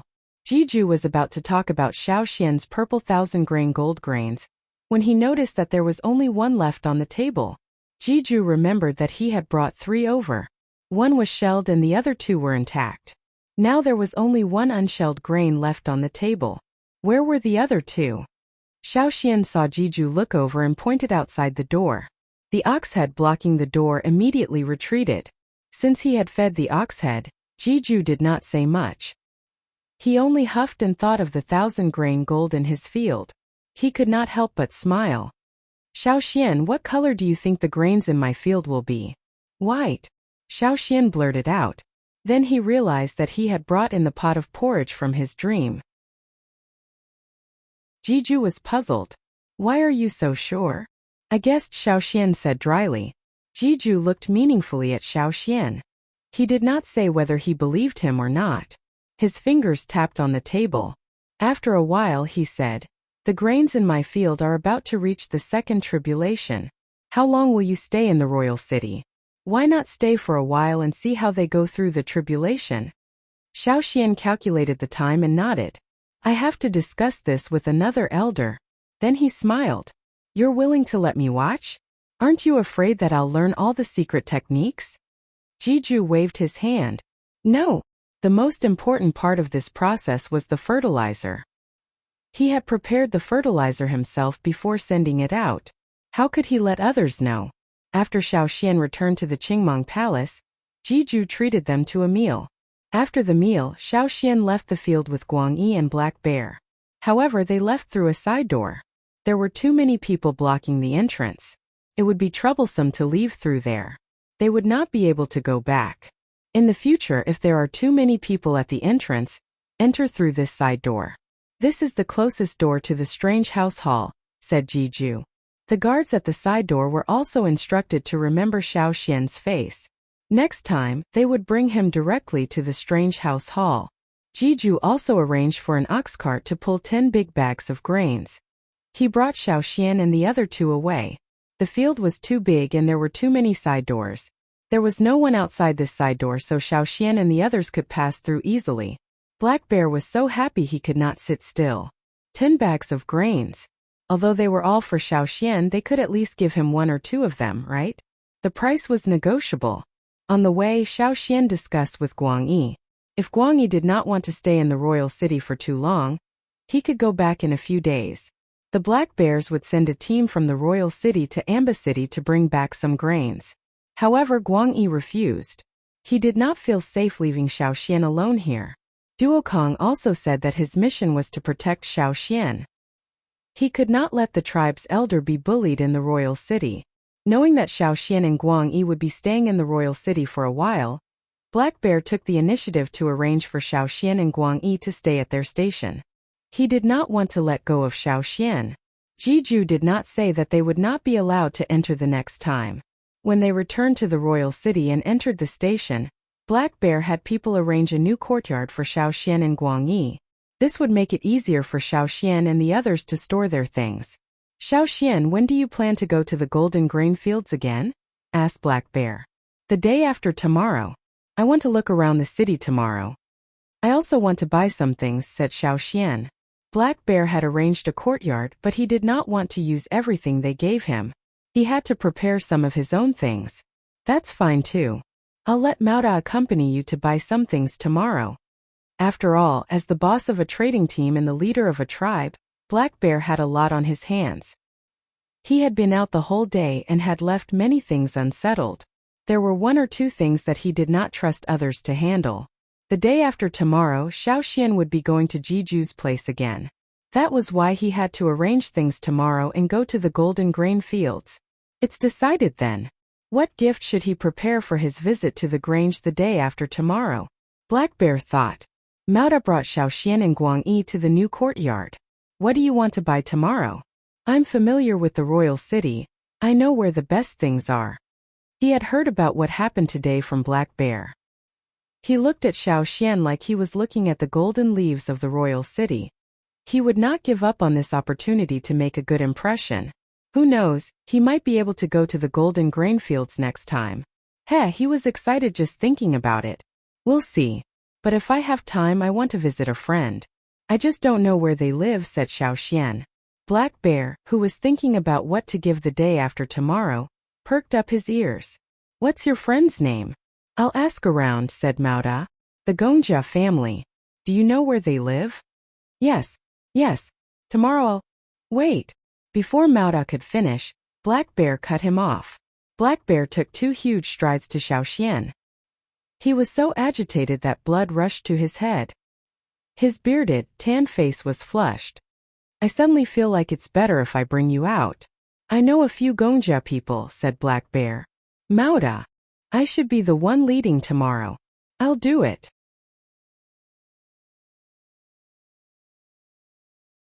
Chapter 438.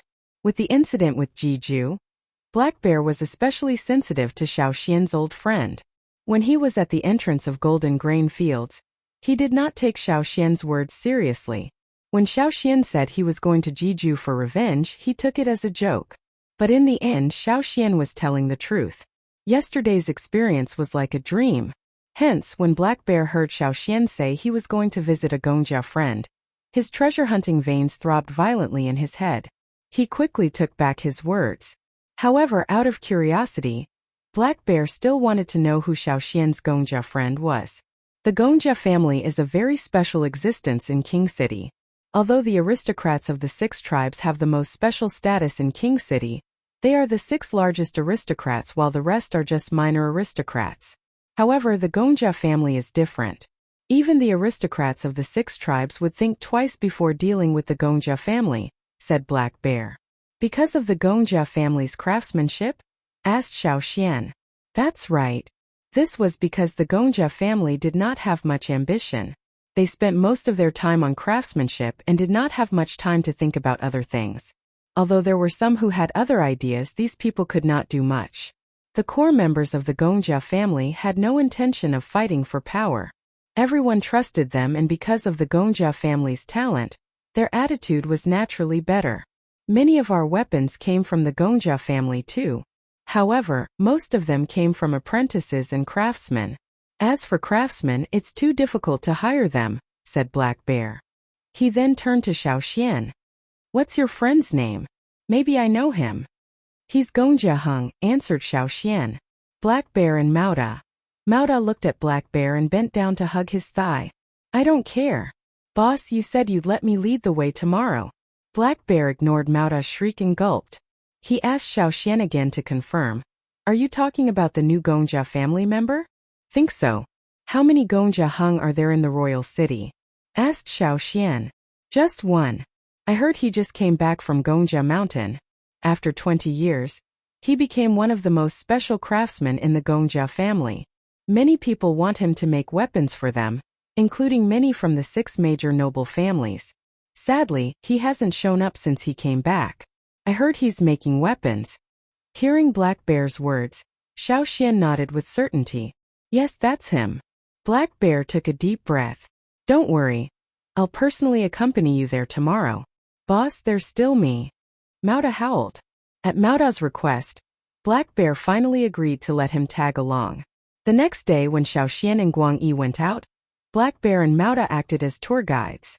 The Black Bear's eyeballs almost fell out of their sockets. Black Bear did not announce the Golden Grain Fields to the public. Only a few core members of the caravan knew about it. That was why when they saw Xiaoxian and Guangyi receiving special treatment, the others were confused. After the 4 of them left, they gathered to discuss it. In the end, they were all chased back to work by Mao Jin. Mao Jin felt bitter too. He knew the inside story and wanted to tag along too. Unfortunately, he was left behind to handle the internal affairs of the caravan. Xiaoxian walked on the streets of the royal city. The streets were wide enough for giant beasts to walk on. There were some strange beasts he had never seen before. However, most of these beasts had been tamed. They were huge in size and were usually very docile. They did not have violent tempers. The shops on both sides of the street were also very unique. They were all close to each other. For example, there was a street that sold food, a street that sold wine, a street that sold pottery, and a street that sold bronzes. It was rare for them to be separated. Xiaoxian and Guangyi were interested in the bronze wares. Not only were there weapons, There were also many exquisite bronze tools and ornaments. However, Xiaoxian and Guang Yi were only going to look at them. They would not buy them. They had no use for them anyway. What did they want these ornaments for? To show off? When the shop owner saw that Xiaoxian and the rest had no intention of trading, he did not smile. Then he looked at Xiaoxian and the rest with disdain. They were obviously tribesmen from afar. How could ordinary tribesmen buy such exquisite bronze wares? Ignoring the stares, Xiaoxian listened to the rhythmic sound of wooden blocks hitting each other. He asked, "What's that next street?" Black Bear was about to say something when Mauda cut in. "It's a divination. Many of the people there are descendants of the Yi family. However, they're just unimportant people. The truly powerful Yi family rarely go there. However, sometimes a family will go there. Whenever that happens, the streets are always crowded." Divination? Xiaoxian was curious. He had heard that the divination skills of the 6 tribes of the Yi family were very powerful. Back in Gongjia Valley, he could tell from the murals left behind by the Yi family. Thinking about the not divination he had learned, Xiaoxian decided to go take a look. Black Bear and Mauda wanted to go to the Gongjia family immediately, but since Xiaoxian wanted to go next door, they had no choice. Black Bear glared at Mauda. "Who told you not to talk? If you didn't tell us, Xiaoxian wouldn't have wasted his time there.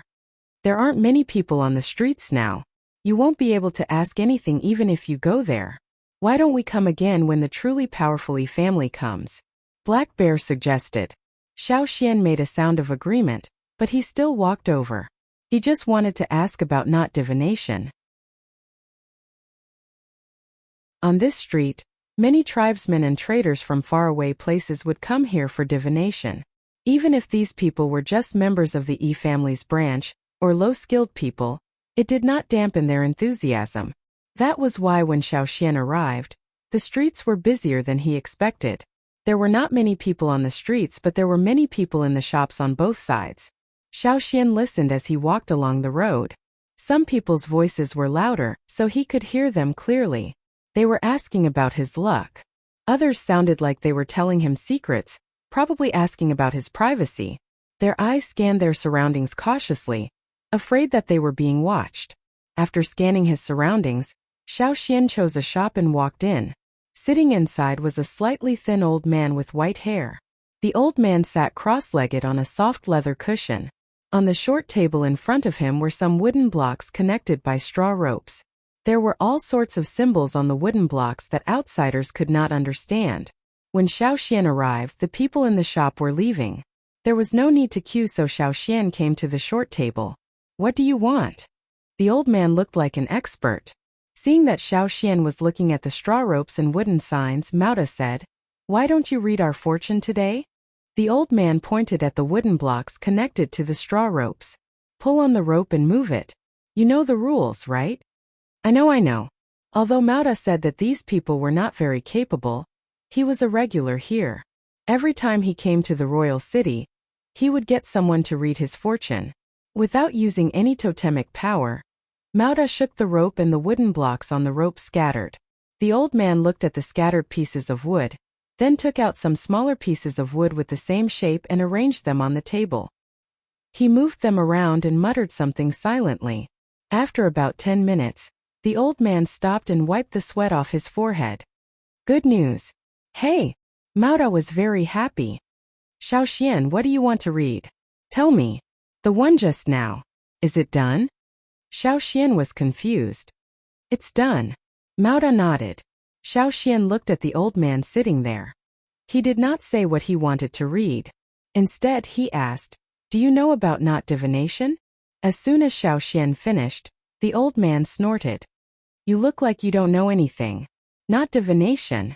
It disappeared 1,000 years ago. Today's not divination is just a trick. Young man, let me give you a piece of advice. If you see anyone doing not divination, you have to be careful. Don't get tricked." The old man looked like he was saying, "This is for your own good. So you're saying that not divination existed 1,000 years ago?" Xiaoxian asked again. Of course. Not divination was one of the 3 most powerful divination methods in the Yi family. Unfortunately, the Yi family changed and not divination disappeared. But it's okay. Without not divination, the E family has more powerful divination methods. In the past 1,000 years, the E family has produced many talents and created many new divination methods. The old man lifted his head slightly, his eyes full of pride. Although he was just a peripheral member of the E family, the old man still talked about the E family. However, the old man did not say anything more about not divination. Not divination? You're using only one rope for divination? How do you do it? Mauda was curious. The old man looked at Mauda in disdain. The art of divination is not something you know. Heh, don't look down on me. I'm sure you don't know either. Mauda retorted. I don't know? The old man huffed. The rope divination method I use is similar to not divination.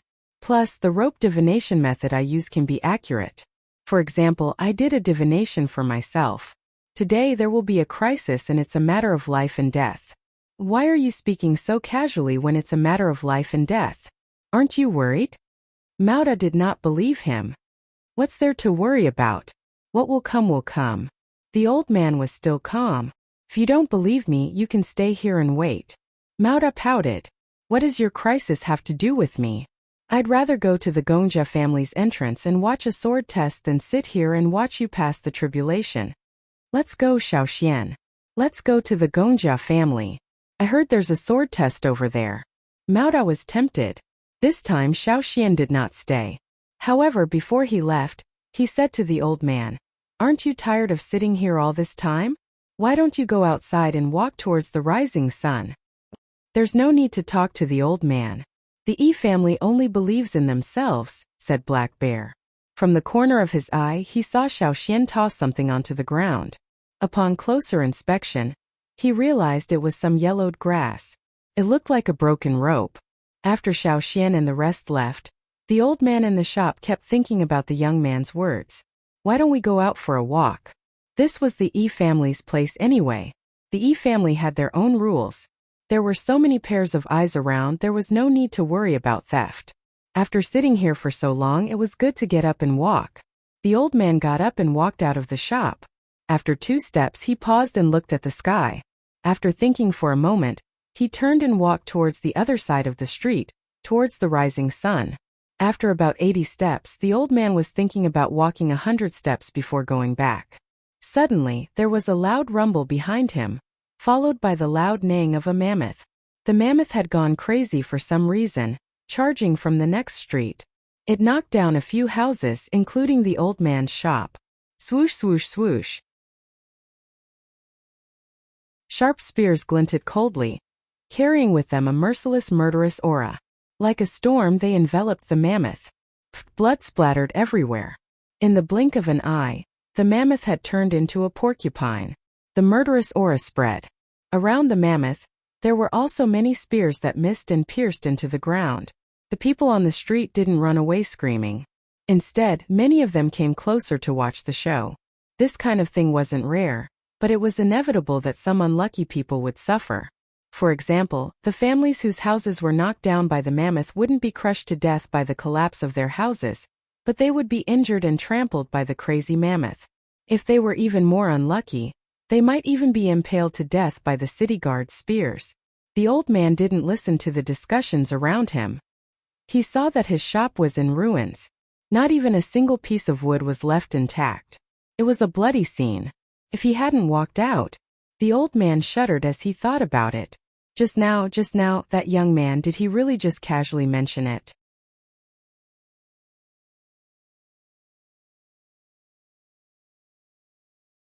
Chapter 439.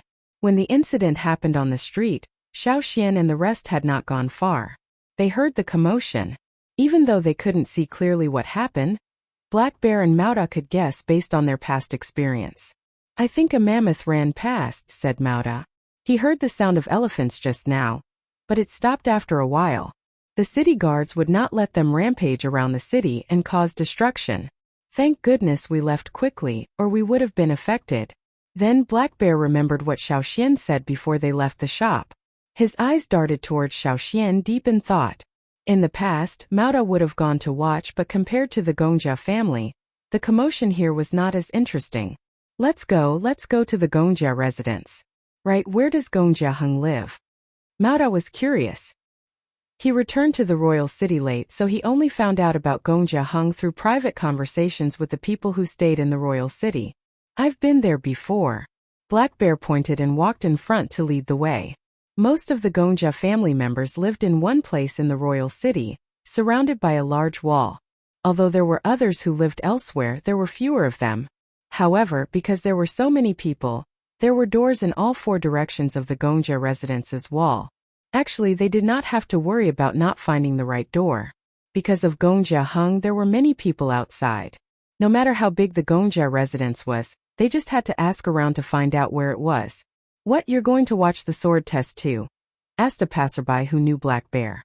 Black Bear did not say much. If he said they were going to look for Gongjia Hung, they would definitely be pestered. When they arrived, Xiaoxian saw many people before they even saw the door. Some were here to test the sword while others were here to watch. Sigh, he failed again. The sword is broken, he has no chance at all. He can't even compare to the previous one. But how many failed today? 21, but only 1 succeeded. I didn't see him, but I heard that he was from the Feng clan of the 6th division.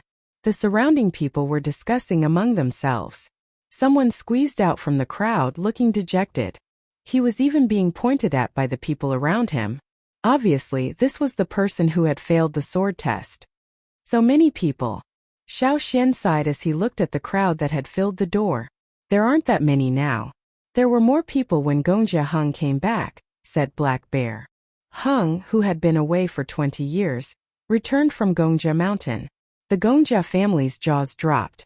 Back in the day, Gongjia Hung wasn't a genius. He wasn't even ranked in the Gongjia family. When Gongjia Hung left for Gongjia Mountain, many people didn't think highly of him. Every year many people had the same idea, but after they left, they never came back. Very few succeeded, and they were all very intelligent people. Gongjia Hung was just an ordinary person. Going to Gongjia Mountain was suicide. Unfortunately, not only did Gongjia Hung come back alive, he even managed to learn the skills left behind by the best craftsmen of Gongjia Mountain. Not just the Gongjia family, even the royal city was in an uproar. Many people came to ask for weapons. The aristocrats loved swords, so many people came to ask for swords. However, Gongjia Heng's status was high enough that he dared to be rude to the aristocrats of the 6th division. There were too many people here and Gongjia Hung was impatient. He came up with this sword test. Only those who pass would be registered and qualified to talk to Gongjia Hung. Otherwise, they would all be blocked outside. The so-called sword test was actually a test where Gongjia Hung prepared some large rocks and placed them outside the door. Then he placed some weapons on top of the rocks. If anyone could use these weapons to cut through the rocks without damaging the weapons, they would pass. If the weapons were chipped, they would have failed, much less broken weapons. This was actually a test of one's ability. Gongjia Hung had specially selected the quality of the weapons and rocks. If one was strong enough, they would be able to cut through the rocks without damaging the weapons. Even if the rocks were not broken, as long as they met the standards and the weapons were not damaged, they would be included in the list. To most people, these conditions were too harsh and difficult. However, they could understand. Many people even thought that this was how it should be. After all, Gongjia Hung was a master. How could he just casually make weapons for others? After the test was set up, many people came to try. However, as more and more people failed, fewer people came out to try. They were not afraid of failure. They were afraid of breaking their weapons and not being able to ask Gongjia Hung for weapons in the future. They might even be ostracized by the Gongjia family's craftsmen. Many of the Gongjia family's craftsmen and apprentices followed Gongjia Heng's footsteps closely. This was called the idol effect. When Gongjia Hung said that he would not make weapons for anyone in the future, the craftsmen and apprentices who followed him would do the same. When Xiaoxian and the other 3 arrived, they happened to see a swordsman who broke his copper knife while chopping a rock. He was disqualified immediately and Gongjia Hung would not make weapons for them in the future. That was why the swordsman looked so defeated. In the future, if he wanted to ask the Gongjia family to make weapons, he would have to ask the craftsmen and apprentices who did not follow Gongjia Hung. Black Bear opened up a path in front like an armored car, forcefully pushing the crowd aside as he walked in. Xiaoxian and the other two followed behind. The people who were pushed aside by Black Bear wanted to scold him, but when they turned around and saw Black Bear, they shut their mouths. No matter what, only those with power had the right to speak. Some of the people standing on the outer layer did not dare to say Black Bear. When they saw Black Bear pass by, they wanted to take the opportunity to squeeze forward. However, they did not expect that as soon as they moved forward, they were squeezed out. One was fine, but they were squeezed out 3 times in a row. "Who else wants to try?" shouted someone in the crowd. "Hurry up, I still have to go home for dinner after this." "I'm starving," complained someone else. It was as if they were watching a show, but the show never happened. When they saw Black Bear squeeze in, many people's eyes lit up and they perked up. Perhaps this muscular man could put on a good show? Black Bear really wanted to try. He had only been scouting and observing for the past few days. Now that he had brought Xiaoxian here, he wanted to give it a try. Even if he failed, perhaps he could use Xiaoxian's connection to change Gong Jiaheng's mind? It was no wonder he was not confident. In the past, he had only chopped people and vegetables. When had he ever chopped rocks? After making up his mind, Black Bear said to Xiaoxian, "Wait here, I'm going to try." Just as Black Bear was about to go over, a man dressed in a linen gray robe squeezed in from the other side of the crowd. His hair was simply tied behind his head with a cloth strip. His face was expressionless, and he looked quiet and inconspicuous. While Black Bear was talking to Xiaoxian, the man had already squeezed through the crowd towards the rock. Since he had taken the lead, Black Bear could only wait behind. This made the leader of the trade caravan a little unhappy. The man in gray looked at the weapons on the table next to him.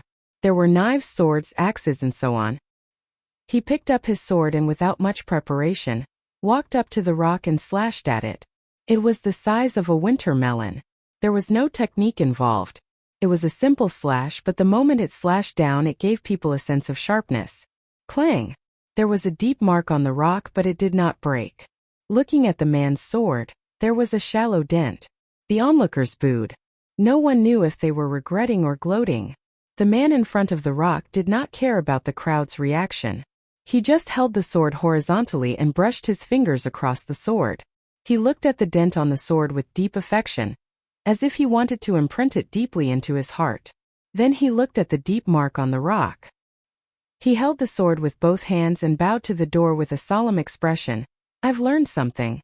After he finished speaking, the man in gray put down the sword and turned to leave without any reluctance. His lonely back was like the wandering swordsman in the old stories. The onlookers were astonished by the other party's reaction. "Wait, this warrior, what did you understand after you slashed the stone? Why did you look like you understood the true meaning of this place? Why don't we find a place to drink and talk about life?" Some onlookers followed up to ask. Unfortunately, the unknown man still did not speak. His back was straight like a sword as he walked away quickly in the autumn wind. Could he be a master? The masters in the world always had different ideas. They could not be understood. Maybe he would become a famous swordsman in the future? Some people thought. However, Black Bear did not pay attention to the person who left. Seeing that another person had failed, he was nervous. "What kind of weapon do you think I should choose?" "Sword? I heard the Gonja family makes more swords. Maybe that sword will be stronger than other weapons," said Maura. Black Bear looked at Xiaoxian. "Use whatever weapon you're used to. When you slash, just treat it as if it's a ferocious beast that's about to kill you. Don't think about anything else," said Xiaoxian. Black Bear nodded. Xiaoxian's thoughts were the same. He should use whatever weapon he was used to. His favorite weapon was still the axe. On the other side, the guards outside the door had changed the rock. Every time the rock was different, but the material was the same. Just as Black Bear was about to go over, Xiaoxian whispered something to him. Black Bear's eyes lit up and he nodded. Under the watchful eyes of the crowd, the bear-like leader of the caravan picked up an axe. He weighed it in his hand and flicked the blade of the axe with his finger. He had a rough understanding of the axe. He did not know much about rocks, but he had used many weapons. He knew this much. Thinking about Xiaoxian's words, Black Bear did not face the rock directly like the others. Instead, he moved slightly to the side and looked at Xiaoxian. Seeing Xiaoxian nod, Black Bear took a deep breath and focused. He emptied his mind and imagined himself leading a group of merchants out on a journey when a ferocious beast suddenly charged at them. In this critical moment, without hesitation, he roared, raised his arm holding the axe and swung it down heavily. As he swung the axe, Black Bear's eyes were filled with cold murderous intent. The crowd shuddered at his murderous aura. Bam! Unlike the previous sword tests, the crisp sound this time was especially clear. The rock split in half and the axe was deeply embedded in the wood below. The crowd was silent for a moment, then exploded. The crowd was even more anxious than Black Bear. Quick, pick it up and see. See if there's a chip on the axe. The coldness in Black Bear's eyes dissipated. He came back to his senses and was now nervous. He pulled the axe out of the wood and looked at the blade. His face lit up with excitement. No chip. There's no chip. Haha, boss. You did it. Mauda ran over excitedly, rubbing his hands and wanting to try too. Xiao Xian also went over to congratulate him. Get lost if you're done. A cold voice rang out. It stood out among the excited crowd. Black Bear's joy was dampened by this. He stopped smiling and looked over with a straight face. Then he snorted. I was wondering who it was. So it's from the Linlu tribe. Linlu tribe? Xiao Xian knew about this tribe because the person driving the carriage to the Ji residence yesterday was from the Linlu tribe. It was said that they were riding on the Ji family's coattails and had become a new noble family in the royal city.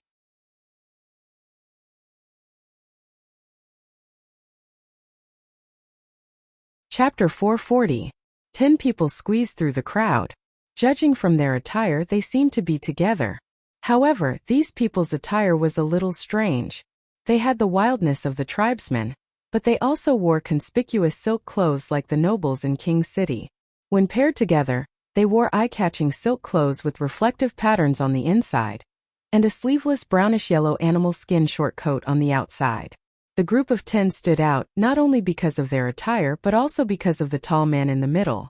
Xiao Xian and the rest of the Yinjiao were already tall compared to most people. Black Bear's tribe was slightly taller than most Yinjiao people.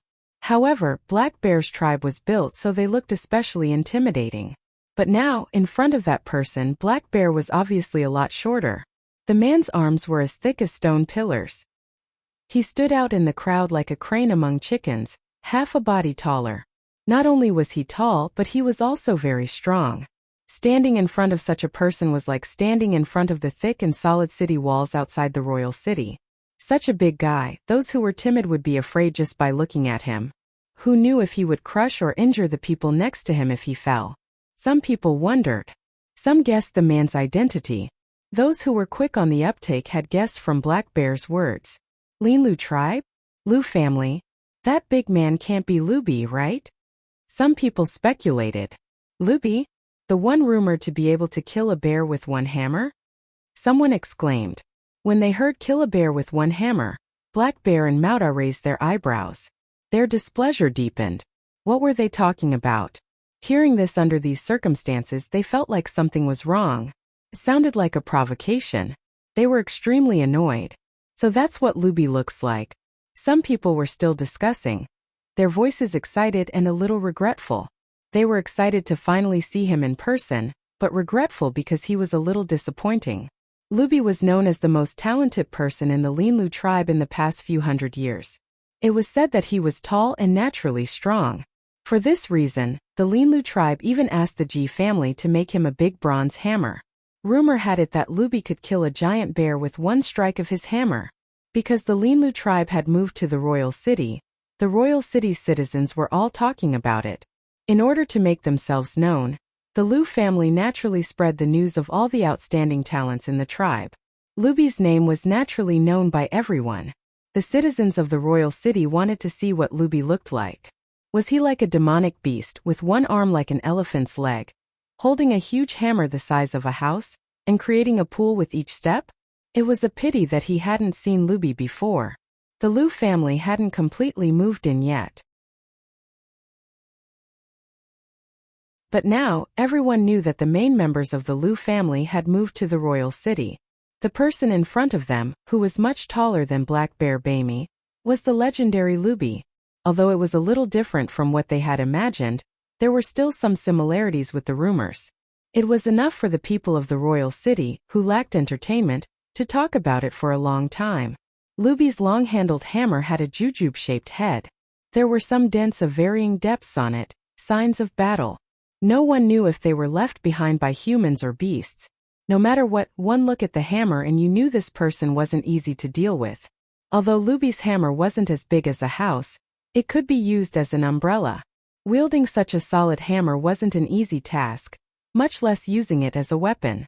As Luby and the rest walked over, Xiaoxian, Guangyi and the rest, who were considered strong, now looked skinny and weak compared to Luby. Of course, the onlookers, including the Linlu tribesmen, were even weaker compared to Luby. They were as thin as firewood. However, the one who spoke wasn't Luby. Instead, it was a relatively gentle-looking young man who was walking at the front. The young man's gaze was always cold and mocking. Coupled with his words, he seemed a little arrogant. When Black Bear mentioned Linlu tribe, these people were unhappy. The young man walking at the front looked at Black Bear coldly. To them, the word tribe sounded too rustic. Now, everyone was imitating the aristocrats of the 6 tribes. They no longer called themselves tribesmen, but changed their surname to a family and worked hard to become aristocrats.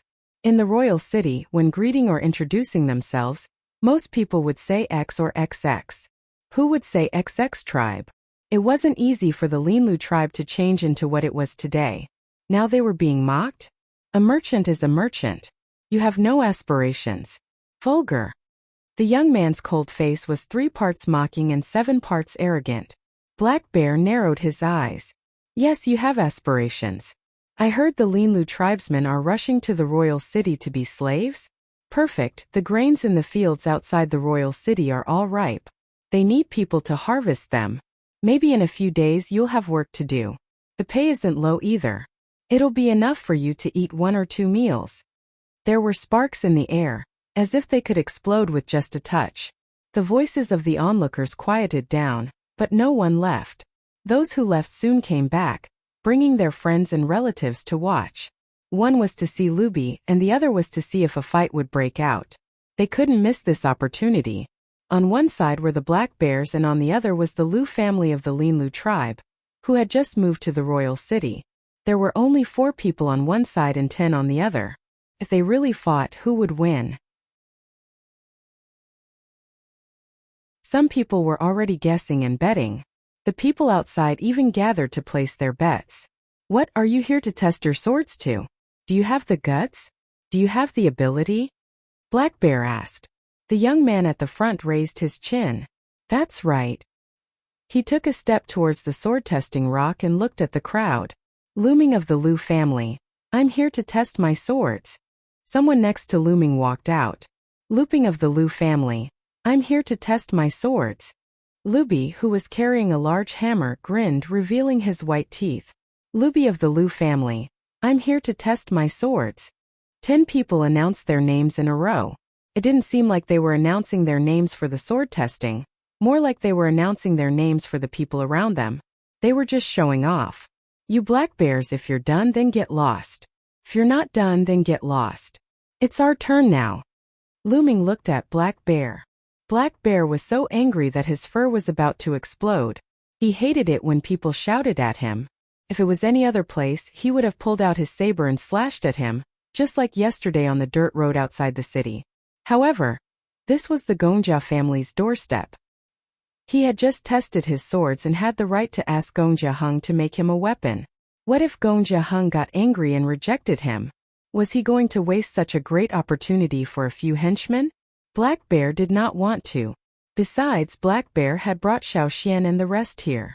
He did not want to drag Xiaoxian into this. He still needed to rely on Xiaoxian to go to Jeju tomorrow. If Xiaoxian was injured, tomorrow's plan would be scrapped. Black Bear suppressed his anger. His expression darkened as he glared at the Linlu tribe. It was as if he had flung a knife at them. Unfortunately, the people from the Linlu tribe didn't care at all. Xiaoxian watched the Linlu tribesmen's actions from the side. He had an idea. These 10 people were not here to test their swords. Or rather, they were here to test their swords, but after seeing Black Bear, They changed their minds and targeted the 4 of them. At first, Xiao Xian thought some idiot did not recognize Black Bear after Black Bear had tested his swords. But now, it seemed like these people clearly recognized Black Bear. From the looks of it, all of their actions and words were done on purpose to provoke Black Bear? No, Xiao Xian often hunted in the forest, so he was very sensitive to changes in the aura of humans and beasts. He could feel that these people did not come with good intentions. The Linlu tribesmen really wanted to fight. Xiao Xian was right. This was Lu Ming's plan. Initially, he wanted to test his sword, but when he realized the Black Bears were here, he changed his mind. The Black Bears only had 4 people and there were no other Black Bears around. The Lu family, on the other hand, had 10 people. This was a rare opportunity. In a place like Monarch City, no, not only Monarch City, it was the same everywhere. In order to gain a foothold, one had to display one's strength. And in order to display one's strength to the people around, the best way to gain a foothold in such a new place was to find a stepping stone. That was the rule. The stepping stone could not be too small or it would be unstable. It could not be too big or it would have the opposite effect. That was why Lu Ming had his eyes on Black Bear, who was testing his swords. Black Bear was famous and he was not a noble in the royal city. He was the perfect stepping stone. Lu Ming's eyes flashed with a strange light. His earlier provocation seemed impulsive, but in fact, he had a motive. When they came over, they had already planned it out. As long as they followed the plan, Black Bear would be their stepping stone. Fixed. Fixed. Lu Ming and the rest were still provoking him. Mao Da was already angry. Although he knew they were provoking him, if he continued to tolerate it in front of so many people, where would the dignity of the Black Bears go? Where would the tribe's honor be? Black Bear raised his hand and gestured for Xiao Xian and the rest to stand behind him. He drew his large copper knife. Since you want to die, I'll reward you. Lu Ming's eyes flashed. He waved his hand and the other 9 people beside him moved. The 10 of them split into 4 groups and charged forward in a 3-3-1 formation. Everyone thought that the first to face Black Bear would be the tallest Lubi from the Linlu tribe. He had the highest chance of taking on Black Bear. But no one expected Lubi to charge at Xiao Xian alone with his large hammer. It was just like the strategy used by predators who lived in groups in the wild when they were hunting. They would first scatter the prey and then pick the old, weak, sick, and disabled to eat. Bullying with numbers? Despicable and shameless? No, there was no such thing here. They called it a strategic encirclement. Sometimes, even if both sides were balanced at the start, the moment the balance was broken, things would get out of hand. And from the perspective of nature's strategy, the easiest way to break the balance would be to start from the weakest point. In the plan of the 10 people from the Linlu tribe, it was easy to pick the weakest of the 4 targets. Black Bear was out of the question. Mao Da was the second in command. He would not be weak. Eliminate again. Of the remaining 2, the older one had a murderous look in his eyes. He was not to be trifled with. Eliminate again. Only 1 was left. This young man did not look like much. He should be the weakest of the 4. Didn't you see Black Bear blocking for him? He was the one.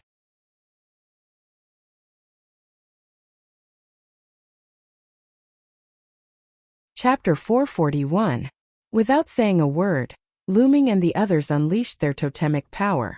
Within a short period of time, they were almost at their peak.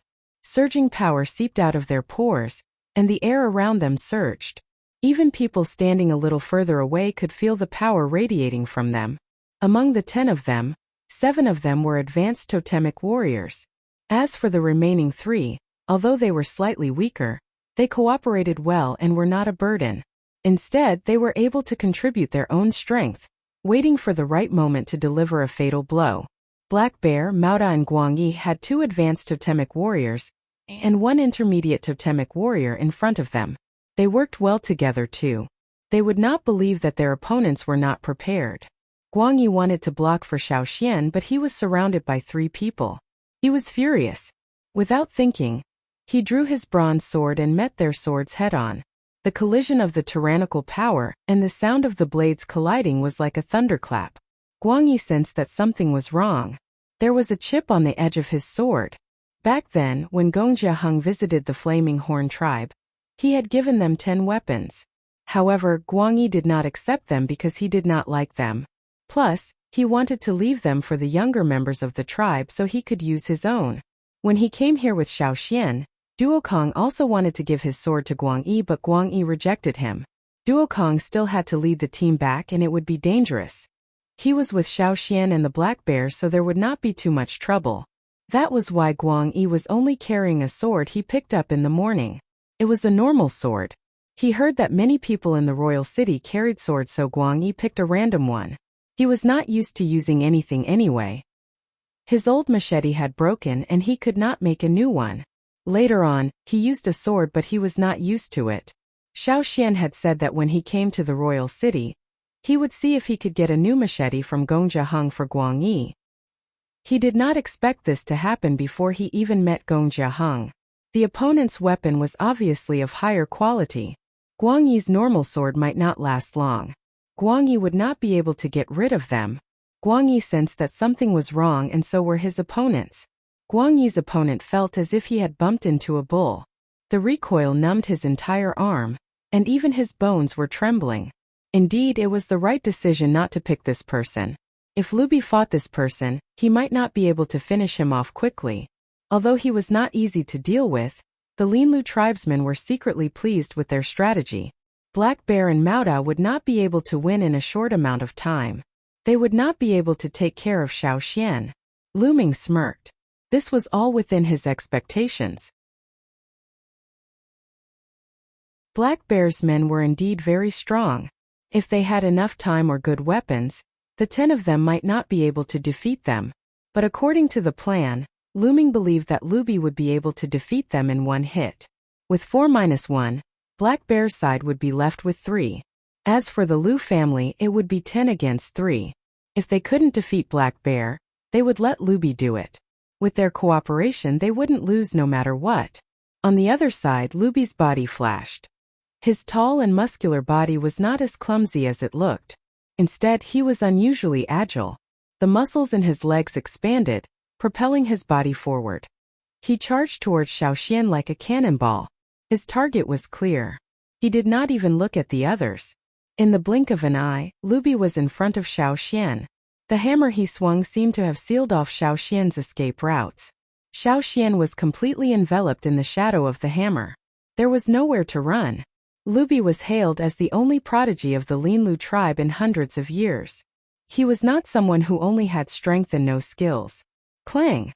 The sound of metal clashing reverberated in the surroundings. The power that was released permeated the air and spread out, causing the surrounding people to tremble. It was as if Lu Bi's heavy hammer had not hit the people standing there, but their hearts. Xiao Xian gripped the hilt of his sword with one hand and supported himself with the other. He used the blade to block the hammer. His feet stepped on the ground. The ground around him seemed to shake from the force of the impact.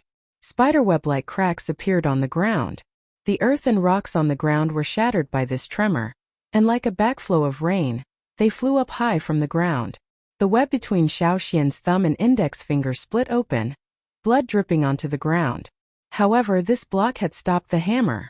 He blocked it. Lu Bi's eyes flashed with shock. He did not hesitate. He retracted his hammer and charged again, directly at Xiao Xian. Like a bolt from a crossbow, the air in front of him was shattered. Under Yang Guang's attack, the golden blade reflected a dazzling light, leaving a trail of light in the air. Clang! The sound of metal clashing was so loud it seemed like it was going to explode everyone's eardrums. The turbulence in the air was visible to the naked eye. Their vision seemed to be distorted. The sword in Xiao Xian's hand blocked the incoming hammer head-on. In order to block the hammer, Xiao Xian took a few steps back. The violent force transmitted to the ground beneath his feet. The already cracked ground could no longer withstand the force. Everywhere Xiao Xian's feet passed, there was a continuous rumble. Pieces of the ground collapsed. The depressions connected to each other, forming a long pit. The earth, rocks, and debris were sent flying high into the air, scattering in all directions. The area between the thumb and forefinger of his hands that were already injured was torn apart by this attack. The original wound widened, and new wounds appeared around it. With so many wounds extending all the way to his wrist, the bright red blood was especially conspicuous on the golden blade. Large droplets of blood dripped down to the ground. He blocked it again. The surrounding people's mouths were wide open. They looked like they were about to swallow an eagle's egg. This time Luby was no longer shocked. He was terrified. Never in his wildest dreams would he have imagined that the weakest of the four, who had been carefully selected, would actually be so powerful. Compared to himself, the young man looked much weaker. How could he block his attacks twice? Luby looked at the young man who was only a short distance away from him. He saw the totemic patterns on his body that looked like burning flames. He was definitely not from the Black Bears. Who was he? Luby saw the other party smiling at him. That smile seemed to contain endless murderous intent. Seeing this smile, Luby felt the hairs on his back stand up. A chill ran down his spine and rushed to his head. Before Luby could react, a strong force came from the hammer handle. He couldn't help but increase the force of his stomp on the ground. The force from the hammer handle was still increasing. He had no time to prepare. Steady. He had to steady. He couldn't stand. The rocks and soil on the ground creaked and rolled backward. He was retreating. He couldn't stand properly. He was being forced back. Luby's eyebrows twitched, his eyes filled with disbelief. His grip on the hammer handle was getting more and more sore. However, this power was still rising rapidly. Xiao Xian's totemic power was surging wildly. Ever since the trip to Gongja Mountain, he had realized that his totemic power was surging. Increase. Power. Even more power. The power in his muscles, meridians, bones, and even flowing blood was stimulated to a greater extent in order to explode with their fiercest attacks. Xiao Xian's eyes grew brighter and brighter. Luby didn't dare look him in the eye. Luby's muscles were trembling. He wanted to block but he couldn't. Instead, he retreated even faster. His feet, which were rooted to the ground, could only grind against the ground. The ground cracked, and the broken pieces of soil and stones were sent flying by Luby's heels. A trench was plowed into the ground, and the trench was still expanding at an accelerated rate. Luby could only feel a burning pain on his feet. It was the result of grinding on the ground. Luby had the illusion that he wasn't facing a person, but an awakening beast. This beast was roaring as if it was trying to break the seal, and he was facing the beast's roar head-on. The people around him were like statues. Other than the people who were blocking Luby's path of retreat, the rest of the spectators stood in the same position, their eyes almost popping out of their sockets. When the energy in his body reached its peak, Xiao Xian's arms shook violently. He used his sword to lift the hammer, then reached out with his free hand to grab it. Suddenly, Luby felt a burning pain in his hands that were holding the hammer. His shoulder joints made cracking sounds and his hands were empty. He didn't even have time to react before the hammer was snatched away by the other party. Luby wanted to snatch it back, but there was a flash of golden light. It was so sharp that his neck was about to be severed. He had no choice but to retreat. Xiao Xian sheathed his sword and weighed the hammer in his hand. Since it was made for Luby, the handle was thicker so Luby could hold it. However, Xiao Xian couldn't wrap his hand around it, but he could still hold it in his hand. Xiao Xian looked at Luby, who was gasping for air, his face full of shock. Then, without hesitation, he charged forward with his hammer. The battle here also attracted quite a number of people over. How could they not be here for something so interesting? Who's fighting who? Someone who didn't know what was going on asked. One side is from the Lu family, the other side. Who's the other side? That kid's totem doesn't look like he's from the Black Bears. You mean the Lu family? The Lu family from the Linlu tribe that just came to the royal city? Someone who was interested in the Lu family asked. The Lu family from the Linlu tribe? Rumor has it that Luby wields a huge hammer. Could the one with the hammer be the legendary Luby from the Lu family? The person who explained choked. No, Luby, he's the one being chased by the hammer.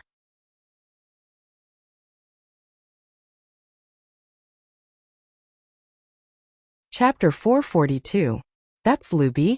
The royal city citizens who had run over to watch the show were shocked. The guards at the entrance of the Gongja family were shocked too. The Linlu tribesmen who were fighting Black Bear, and the rest were so shocked their legs turned to jelly. Looming had felt that something was amiss earlier.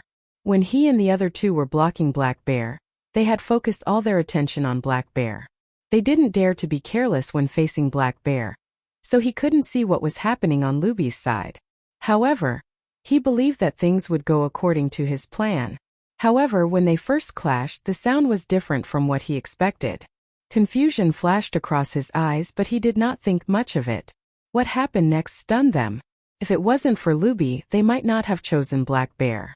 They had always believed that Luby would be able to stop Black Bear after taking care of the weakest one. However, who would have thought that the first target they chose for Luby would ruin all their plans? What happened to the hammer? How did this happen? If they could not even take care of the first person, who would stop Black Bear? While he was thinking, Looming was careless and was almost cut in half by Black Bear's heavy sword. He hurriedly raised his sword to block the attack. The force from the sword almost broke his arms. It was indeed a terrifying force. Black Bear was also strong. His sword slashed down, putting them under a lot of pressure. They could not stop him. Although he dodged the sword, Looming could not avoid a kick to his chest. He flew backwards, spitting out blood. When he landed, his legs were weak and he fell to the ground. On the other side, there was another loud bang. Rocks and dirt fell to the ground like raindrops. Xiaoxian held the long bronze hammer, watching Luby roll away like a gourd. Luby, who had finally stopped, ignored the pain in his body. His eyes were still filled with shock as he stared at the young man standing there. This was the first target of the Linlu tribe's plan. He never thought that his hammer would be taken away by someone else. And this person seemed to be doing it more easily than him. The muscles on Luby's face were trembling. His face was cut by the flying stones. Blood and dirt flowed out of the wounds, making him look extremely miserable. The others wanted to help Luby, but they were stopped by Black Bear and the other two. Seeing that Looming was sent flying, the other Linlu tribesmen immediately retreated and gathered with the injured Looming and Luby. Just now, they had seen the Lu clan's people in the vicinity.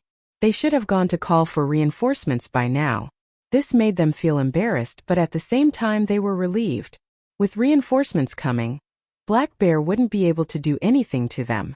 Guangyi took the chipped sword and stood beside Xiaoxian. Xiaoxian's performance just now made Guangyi very happy and proud. He thought to himself, as expected of an elder, I should let these people know the consequences of offending the Yinjiao tribe. Do they think the Yinjiao people are easy to bully? Seeing that Xiaoxian was fine, Black Bear turned to look at the Linlu tribesman with a strange expression and smacked his lips. Black Bear knew what the Linlu tribesmen were up to. His rugged face sneered as he looked at Looming and the others. How blind are you guys to pick on that kid? Idiots! However, Xiaoxian did help Black Bear. If it wasn't Xiaoxian but someone else, the outcome would have been different. At the thought of the Linlu tribesmen's actions, Black Bear's anger rose again. You want to use me as a stepping stone? No matter how many people there were in the Linlu tribe, beating up the leader of the Black Bear caravan was equivalent to slapping the caravan's face. If Black Bear was beaten up in front of so many people today, the people of King City would laugh at the Black Bear caravan. Even if the caravan fought back in the future, what happened couldn't be denied. It would be a stain in the caravan's history that couldn't be erased. Plus, there was no fairness. Luckily, these people were blind to pick on Xiaoxian of all people. Thinking of the time when he saw Xiaoxian block the big bronze cauldron with one palm in Amba City, and then looking at the person standing there with a bronze hammer, Black Bear's evaluation of Xiaoxian changed again. This was indeed the style of the Yinjiao tribes. Black Bear glanced at the Linlu tribesman coldly. He took a step forward, his exposed arms and face covered in dark brown totemic tattoos. When the tattoos appeared, the thick beard that covered half of his face became as straight as copper needles. His beardless face also grew dark brown hair. His pupils dilated, flashing with a cold and violent light. His muscles swelled like they were inflated with air, making him look twice his size. Black Bear let out a long roar, like the roar of a giant bear in the forest. Many people covered their ears. The roar spread far and wide like a wave. The city guards patrolling the area heard the roar and quickly ran towards it. When they arrived, they realized that it was a gang fight. They thought that a giant beast was rebelling in the city. Usually, the city guards wouldn't care about conflicts between people or tribes as long as they didn't go overboard. What they meant by "don't go overboard" was that it didn't affect the interests of the 6 noble families. As for the lives of others, that was up to them. If it was some unimportant people, they wouldn't care. Once the fight was over, compensation would be paid. The damage in the royal city would also be repaired. That was why when they saw that it wasn't a giant beast causing trouble but a fight, the city guards stopped in their tracks. "Let's go. It's Black Bear and the Lu family. It's none of our business." The city guard took one look and turned to leave. "Hey, don't go yet. Didn't they say Luby from the Lu family is very powerful? Look at the situation over there. It's different from what we imagined. The Lu family must be bragging. There are many powerful people in the royal city. Even if they're powerful in the Lu family, they might not be ranked in the royal city. They must have just arrived in the royal city and wanted to test their skills on Black Bear. Too bad Black Bear isn't easy to deal with. There'll be trouble later. Let's not get involved. Let them fight." An older city guard said disapprovingly, "Plus, that's the Gonja family's territory. They have their own guard, so we don't have to do anything. Let's go patrol somewhere else. The crazy mammoth we killed today tasted pretty good. I wonder what the next crazy giant beast will be." The others agreed. The people of the royal city love to watch a show, but these city guards were used to it. They weren't that curious. If they wanted to watch a show, they would have been here long ago. Then again, if they stayed here, they might get caught up in it. Why bother? Hence, the city guards hurried over and left in a hurry. When the Linlu tribesmen received the news, they gathered their men and rushed over. On the other side, the Black Bears who heard Black Bear's roar immediately ran out the door, rushing towards the source of the sound. The two parties met, their killing intent boiling. It looked like a fight was about to break out. The surrounding crowd retreated further away but did not leave. This was a rare opportunity. They had to watch it live. Hearing it from someone else was definitely not as satisfying as seeing it with their own eyes. The Gonja family guards looked at each other. Their orders were that as long as the people outside did not fight their way in or damage the Gonja family's door, they could do whatever they wanted outside. If there were too many people here to test their swords, there would be fights and they would have to compensate them. But now the situation was getting worse. Although they were still some distance away from the door, it happened here. They had to go in and report it and ask for the master's opinion. Inside the Gonja family's courtyard, there was an open-air round table made of bronze. A well-dressed young man sat at the table. Although he did not speak, he had an aura of calmness that could not be ignored. When a guard ran over, he slowed down when he saw the young man. He bowed slightly and planned to continue walking. The young man looked up with a frown. Although there was no anger in his eyes, the guard could clearly sense that the young man was angry. His heart tightened. "What is it?" asked the young man. The guard thought for a moment.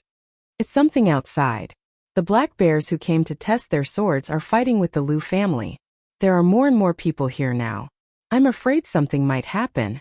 The young man's frown deepened. He was clearly unhappy about this.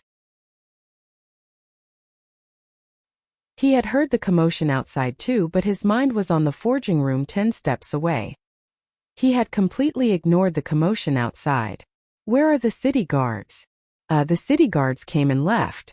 The guard hung his head in silence. The young man was even more displeased, but this was how the city guards worked these days. He said, "Let them fight outside the city. There are too many of them." The guard hung his head even lower. His first purpose here was to report what was happening outside. His second purpose was to ask for help from the other guards in the Gonja family. Then, the young man was about to say something when he heard the commotion from the forging room.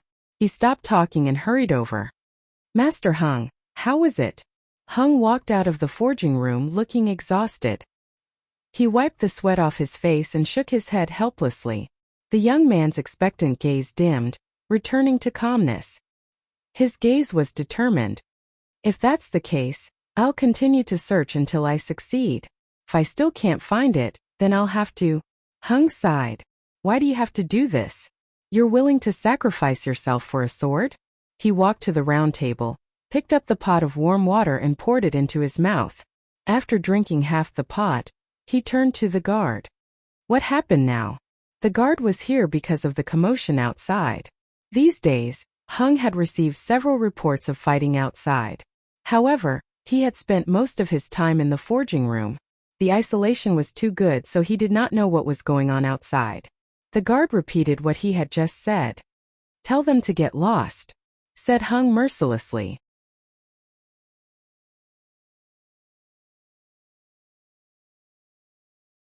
Chapter 443. Yes, sir. The guard took 2 steps, then remembered something. He turned back and said to Hung, one more thing, there's a young man outside with a sword. There are cloud patterns on the sword, that cloud pattern. The guard glanced at Hung. It looks like you left it there. When the guard saw the young man fighting Luby take out the golden sword, he paid extra attention to it. He had worked as a guard for the Gongjia family for a long time, so he knew more about weapons than others. He could recognize cloud patterns too. That was why when Xiaoxian took the sword out of its sheath, they had their eyes on it. Even though they were far away, they could see what the cloud pattern looked like. Nonsense. When did I forge a sword with cloud patterns? After returning to the royal city, other than the first few days of interaction with the Gongjia family elders, Hung spent most of his time in isolation. He was locked up in the forging room researching. When did he forge a sword for anyone? Even if he did not give it away. He kept it in the forging room. How could it be in the hands of an outsider? It was, wait. Heng's heart skipped a beat. He almost spat out the water in his stomach. Wait, the kid you're talking about, what does he look like? What did he look like? The guard tried to recall but realized he did not have much of an impression. He was too focused on the sword. Under Heng's gaze, the guard braced himself and said, that kid is pretty strong. He stole Luby's hammer and chased after him. He looks like a tribesman and the totemic patterns on his body look like flames. Hung said, ask him if he's Yinjiao Xiaoxian.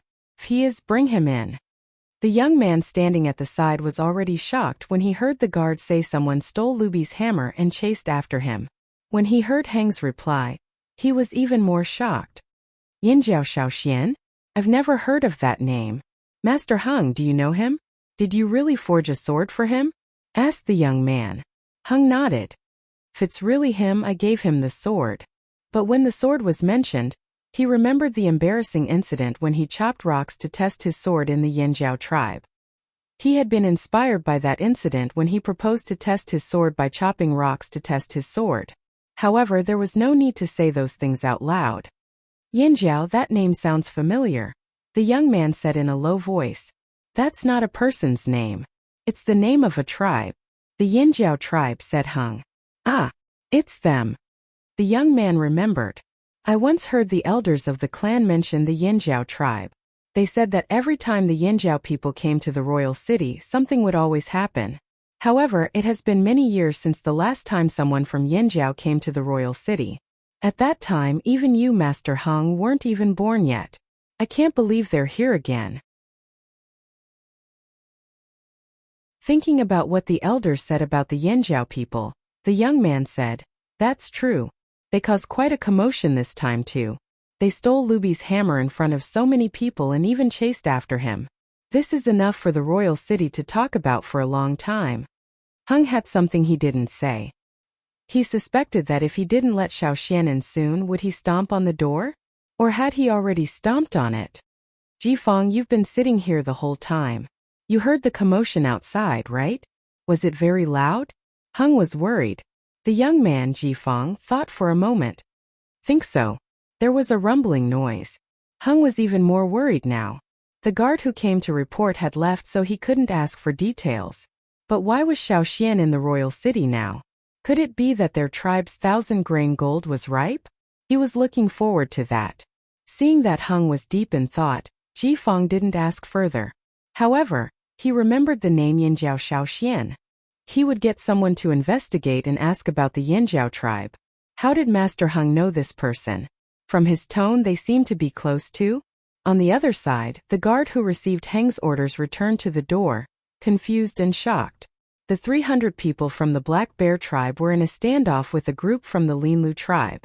The leaders of both sides were arguing. their eyes spitting fire as they drew their swords. The guard couldn't care less. After exiting the door, he jogged towards the black bears. Xiaoxian and Guang Yi were standing there. The two sides that were about to start fighting stopped temporarily because of the guard's arrival. The black bear and Linlu tribesmen stared at the person jogging over. Both sides' hearts were pounding. Now that they had calmed down, they regretted their actions. Was the Gongjia family angry? Did they come out to threaten them? They had miscalculated, they had been too impulsive. They shouldn't have started a fight at the Gongjia family's doorstep. The surroundings fell silent. The onlookers kept their mouths shut, quieting down so they could hear what was going on. With a few hundred pairs of eyes and 3 layers of onlookers watching, the average-sized guard ran towards the black bears. The people around Black Bear quickly made way for the guard to speak to their boss. However, the guard didn't look at Black Bear. Instead, he walked towards Xiaoxian. "Young man, are you Xiaoxian from Yinjiao?" asked the guard. His tone was polite, not as cold and distant as usual. "I am," said Xiaoxian. "Master Hung invites you." Swoosh. The people of the Black Bears all turned to look at Xiaoxian, their eyes glowing with envy. Black Bear whispered something into Maoda's ear. Maoda nodded quickly and Black Bear sheathed his sword. He rubbed his hands and ignored the Linlu tribesman as he followed Xiaoxian. The guard didn't say he wanted to invite him, but he didn't say he wouldn't either. They had to be thick-skinned at times like this. Once Black Bear left, Maoda hurried his people back. His boss wanted them to prepare some gifts. After all, they had caused such a ruckus at the Gongjia family's doorstep. They had to do something to appease the master so they could ask for a sword in the future.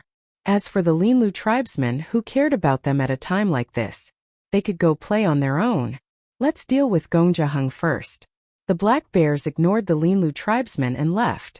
Whoa, the surrounding crowd burst into an uproar. They had all heard the guard's words just now and were discussing among themselves. Xiaoxian didn't listen to their discussion. After entering the Gongjia residence, the noise outside was much quieter. As for the hammer, he gave it to the Gongjia guards. It was inconvenient to carry such a huge hammer around. After so many days, Xiaoxian realized that Gongjia Hung had changed. He now had the aura and aura of a master. "Hey, it's you." Hung got up to greet him. "Master Hung, I'm sorry to disturb you." Xiaoxian smiled. "Haha, you're too kind." Hung was very happy to see Xiaoxian again. "I heard you beat up Lubi from the Lu family? Even if they came knocking on my door, I can't let them beat me up." Xiaoxian shrugged. "Do you have a place to stay in the royal city? If you don't, you can stay at my place. I have plenty of space," said Hung. Hung was worried that Xiaoxian would cause trouble, and the other powers in the royal city would seek revenge. Staying at the Gongjia residence would definitely be safer. Xiaoxian understood, but he still declined. Black Bear saw that Hung and Xiaoxian were chatting happily, so he didn't interrupt. He only spoke when Xiaoxian mentioned him. Black Bear Bami greets Master Hung. After all, they were here with Xiaoxian, so Hung didn't show any displeasure. Plus, it wasn't their fault. Hung then introduced Jifeng to Xiaoxian, the second son of the king Jifeng. To tribesmen, the king's son was the same as the chief's son next door. That was why Xiaoxian followed the other tribesmen's train of thought without any fear. Xiaoxian was here to visit Hung and give him the 1,000-grain gold. He was here to ask for a knife. "Come, let's talk inside." Hung brought them to a room not far from the forging room. That was where they received guests. The forging room was a private place. No outsiders were allowed to enter. To the Gongjia family, they could live without a bedroom, but they could not live without a forging room. The forging room held too many secrets and was too important. Of course, they could not just bring anyone in. Even Wang Er's son Jifeng could only wait outside when he came to ask for a sword. Xiaoxian drew a picture of Guang Yi's knife on a white cloth. Hung knew that Xiaoxian would be staying in Royal City for a while, so there was no rush. He would make the knife for Guang Yi when he had time. "All right, I understand. Don't worry, you'll be satisfied with the result. If you're not satisfied, I'll make more changes. Right, how's your sword? Do you need it fixed?" asked Hung. "I do." Xiaoxian took out his sword. The blade was bent at an angle after he blocked 2 of Lubi's hammers. Leave it here too. I'll fix it for you. Hung wanted to invite Xiaoxian over for a drink tomorrow. After he became a blacksmith, he received many gifts of alcohol. I can't tomorrow. I promised someone I'll be there, said Xiaoxian. Who did you promise? Someone more important than me? Hung said jokingly. He was not serious, but there was pride in his tone. He had the right to be. I'll be visiting Jeju tomorrow, Hung said. Go ahead. In terms of seniority, he could not compare to Jeju. Although the Gongjia family had always been proud, they still acknowledged Jeju's reputation. After eating golden grains for 20 years, Hung was familiar with Jeju. Even Ji Feng, who was about to leave, sat back down and continued to listen. Xiaoxian did not say much. After a brief conversation, he left a small animal skin bag for Hung and left. After Xiaoxian left, Ji Feng looked at the animal skin bag in Heng's hand and raised his hand to snatch it. He had a feeling this had something to do with what Jeju had been hiding. Unfortunately, Hung hid his hand behind his back. You want to see? No way. Xiaoxian gave him a look before he left. It was best not to tell anyone.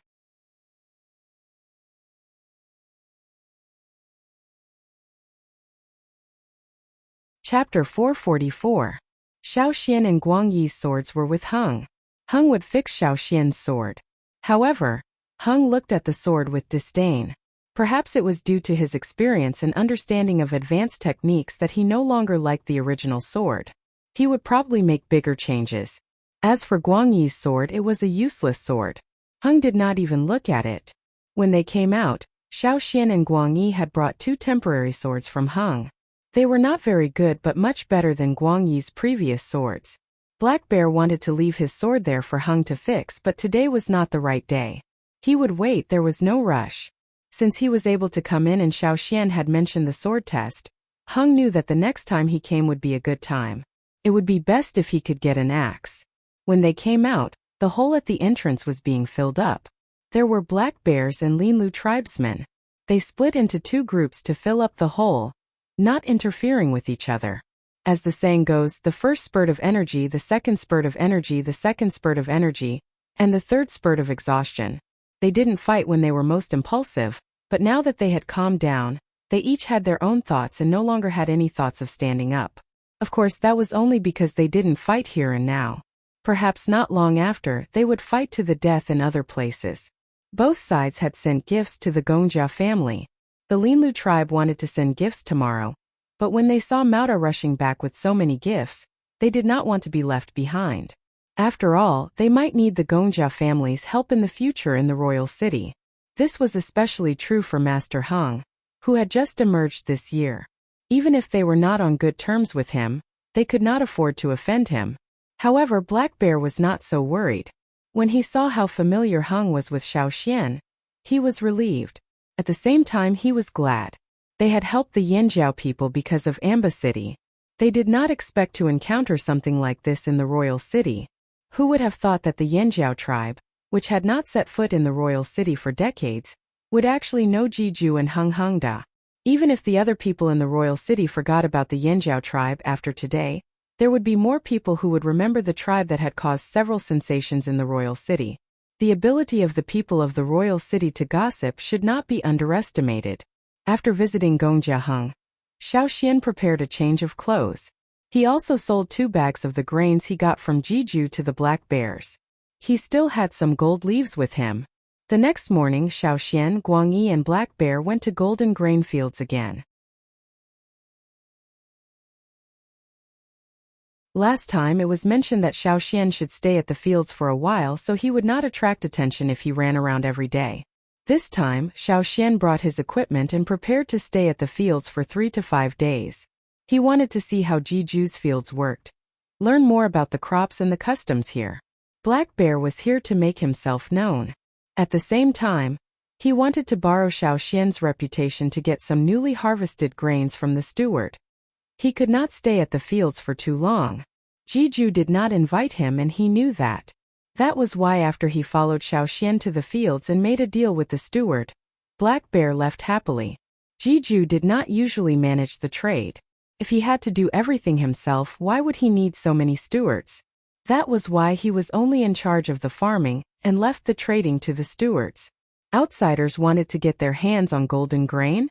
Sure, go find the steward. Flatter him and bribe him. That was why the steward of the golden grain fields had such a high status.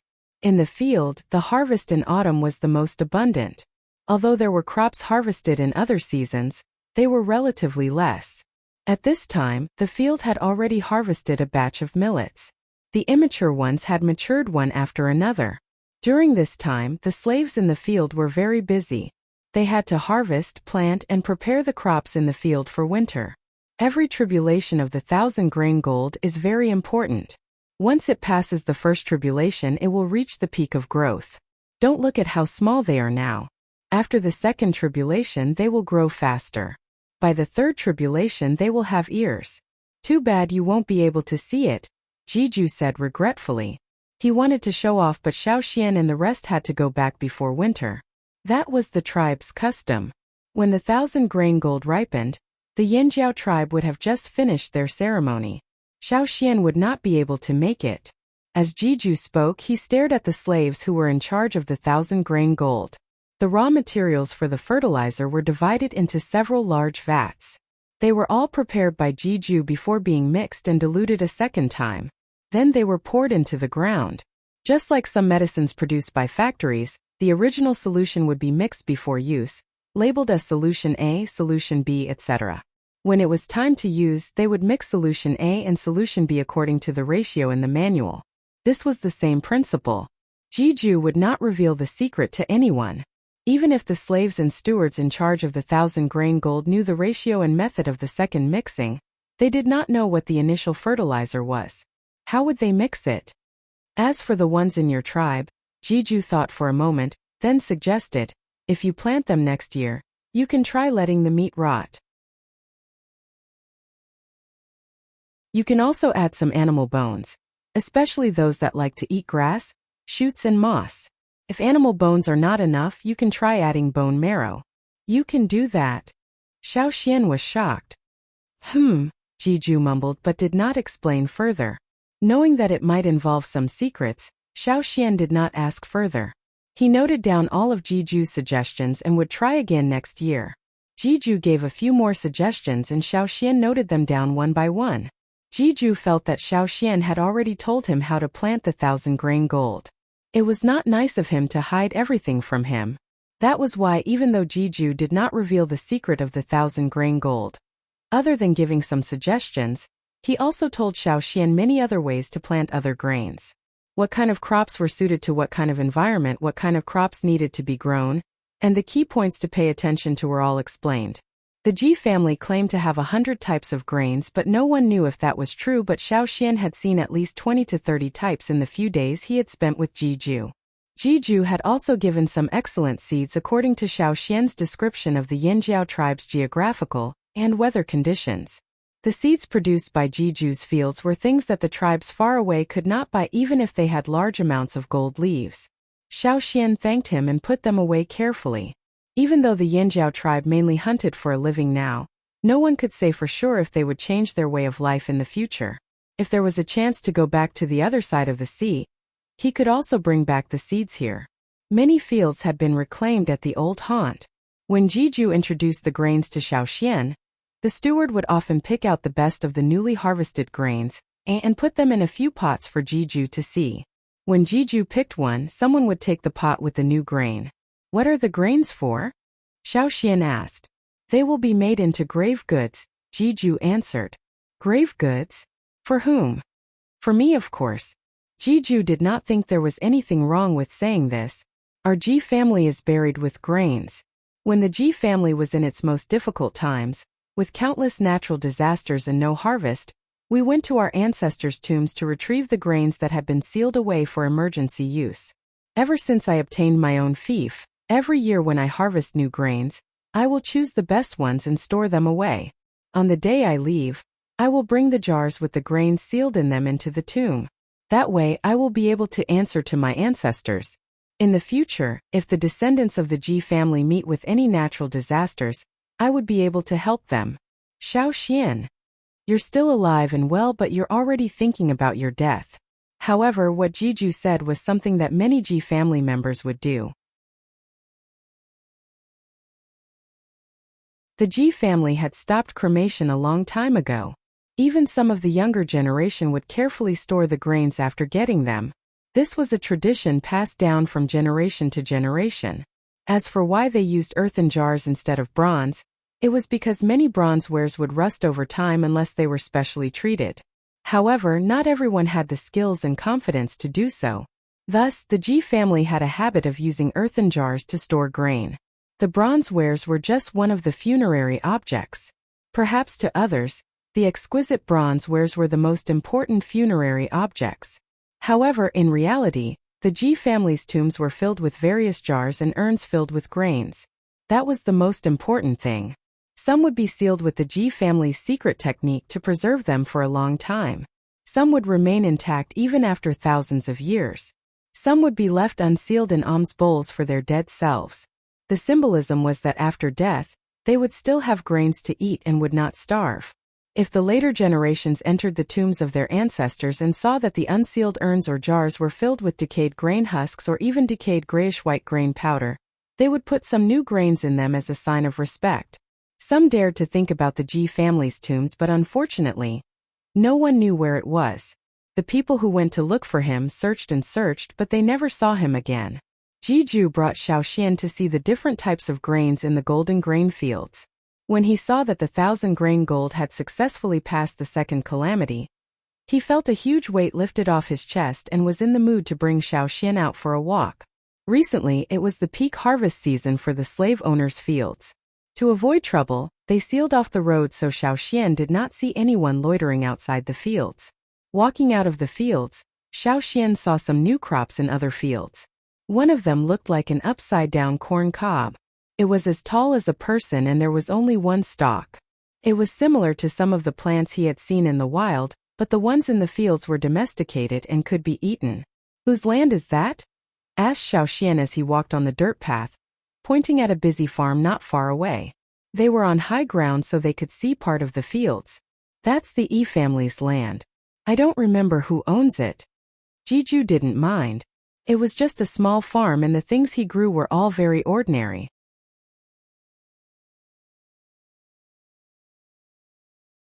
Chapter 445.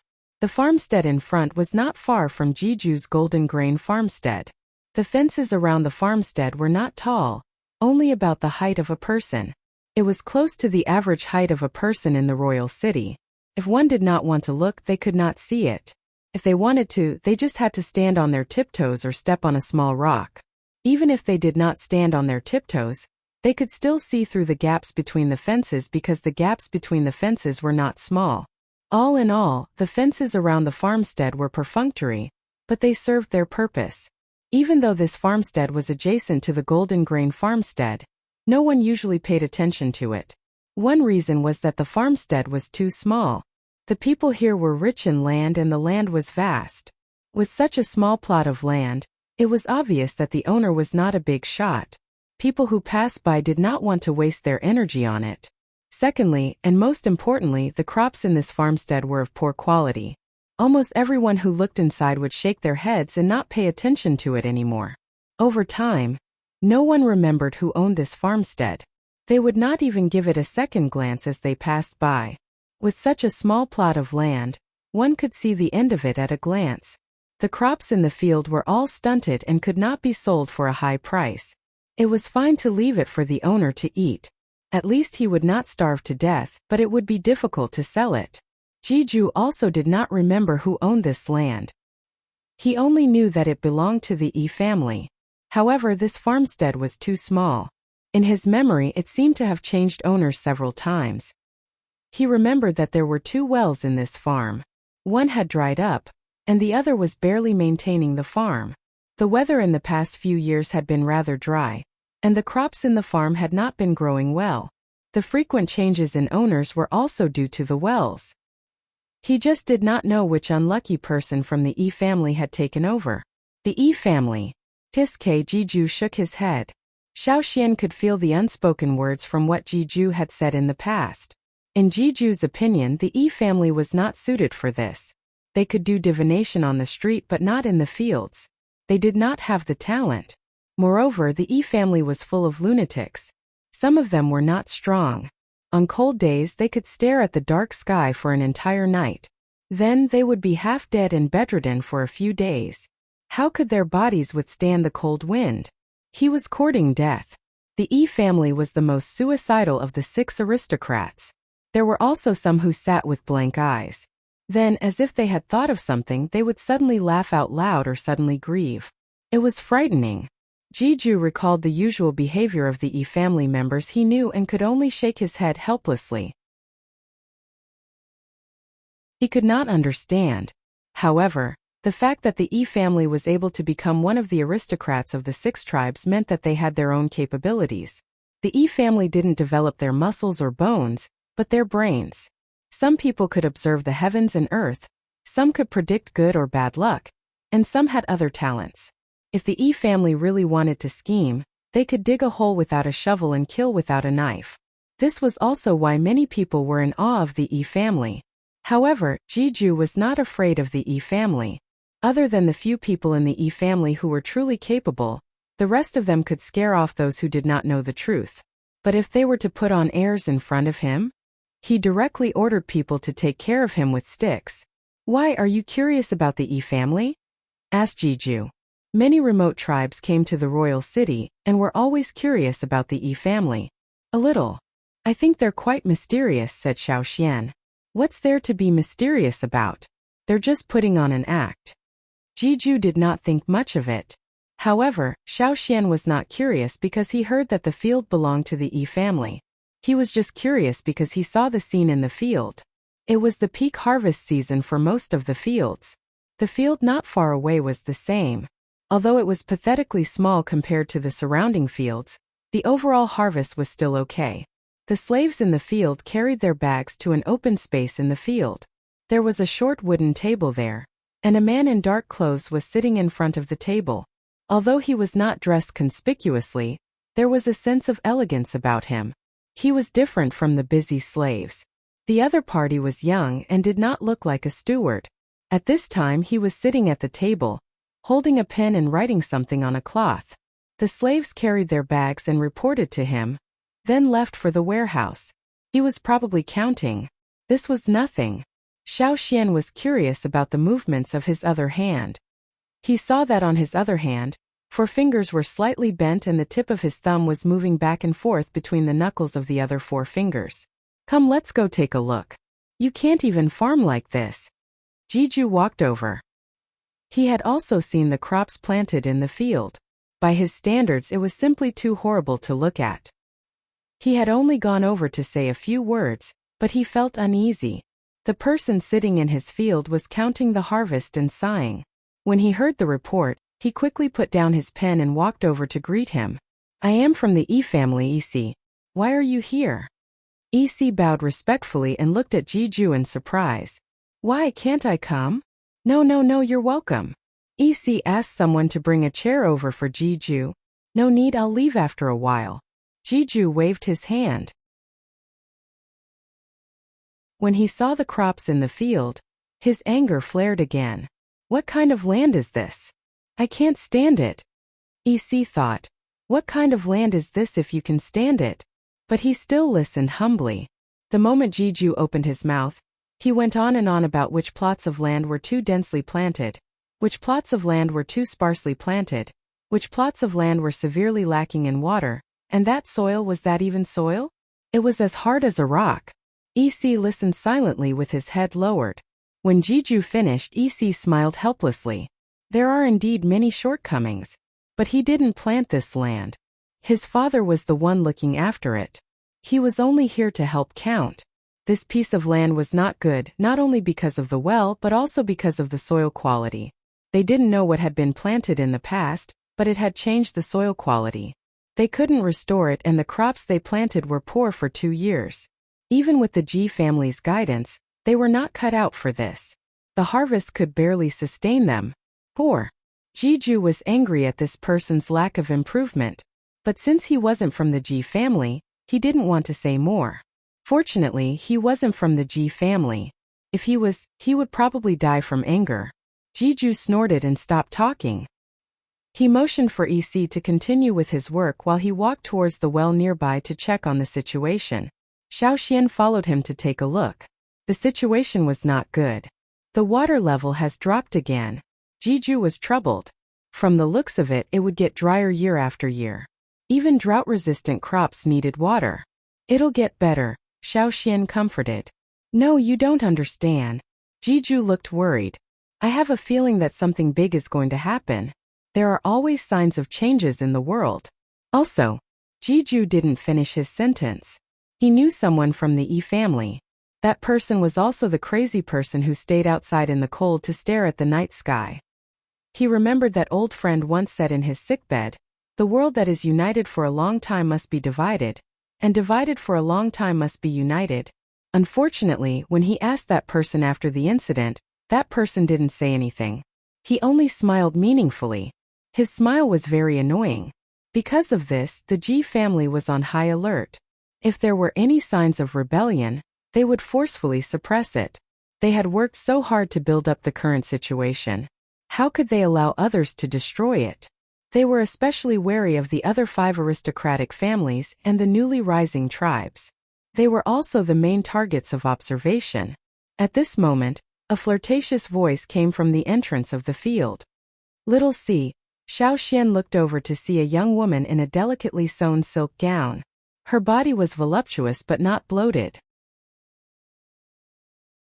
She twisted her waist and combed her hair into a casual but flirtatious bun.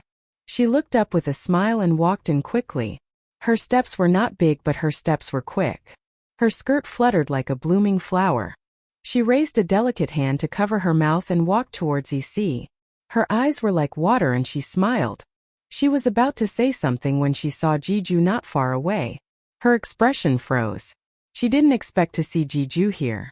She quickly stopped smiling and stood up straight. She bowed slightly to Jiju and threw a roll of cloth to EC. Then she asked a slave to bring a chair with a back. The slaves in the field were no strangers to this person, so they weren't surprised by her words and actions. Xiaoxian saw the patterns on her clothes and remembered what Black Bear told him about the aristocratic families of the 6 tribes. He guessed that this woman was from the Mu family of the 6 tribes. Jiju was unhappy with the Mu family woman's actions but didn't say anything. To him, as long as it wasn't someone from the Ji family, he didn't care. If he had the time, he might as well look at the 1,000-grain gold. The roll of cloth the Mu family woman threw to EC was actually a record of her harvest from the field this time. She had come to ask EC to help her verify it again. She didn't have the patience to verify it herself. If she really wanted to verify it, she might not be able to do it in a day or two. She didn't even know if her calculations were correct, so she came to find EC. EC didn't say much. He put down his work and opened the roll of cloth the woman threw to him. There were more than 20 pieces of cloth, each about half a meter long and 2 palms wide. They were all filled with small, densely packed words. EC flipped the cloth with one hand while 4 fingers on his other hand moved quickly. His thumb was like a shadow as it moved between the other 4 fingers. Xiaoxian noticed that when EC looked at the roll of cloth, he only glanced at the words on each piece before moving on. It took him less than half a minute to finish 1 piece of cloth. After looking through all 20 pieces of cloth filled with words, he wrote down the final result on an unwritten piece of cloth. In total, it took him only 15 minutes. When he was done, EC's eyes were filled with envy. He handed the results and the roll of cloth to the woman. Congratulations, it's another big harvest. The woman giggled until fine lines appeared at the corners of her eyes. She was in a good mood because of this harvest. However, when she saw the final result, her expression changed instantly. Like a ribbon suddenly turning into a steel knife. Her eyes were filled with a cold, murderous intent. Those lowly slaves, they actually underreported by so much. Each page didn't underreport by much. If one's arithmetic wasn't good enough, they might have made a mistake. However, when the pages were combined and the final result looked at, there was a lot more. The woman didn't tell EC the results reported by the servants. However, since EC calculated the results, it must be true. That was why the woman was angry. In the past, she couldn't be bothered to make a fuss about it and turned a blind eye to it. But now the servants were simply too greedy. If she didn't give them a beating, they would be even bolder next time. I'll send someone to deliver the reward tomorrow. After saying that, the woman took EC's results and left quickly. She was filled with a murderous aura. She reckoned that blood would be spilled at the farmstead later. Xiaoxian finally realized that this woman from the E family was helping others calculate the accounts. However, how did this person's brain work? It was like a humanoid computer.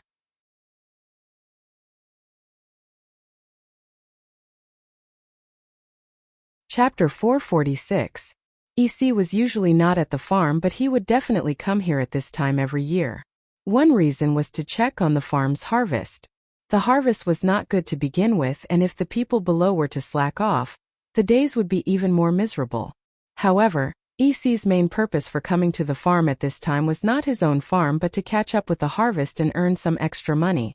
He calculated quickly. Not everyone had this kind of talent.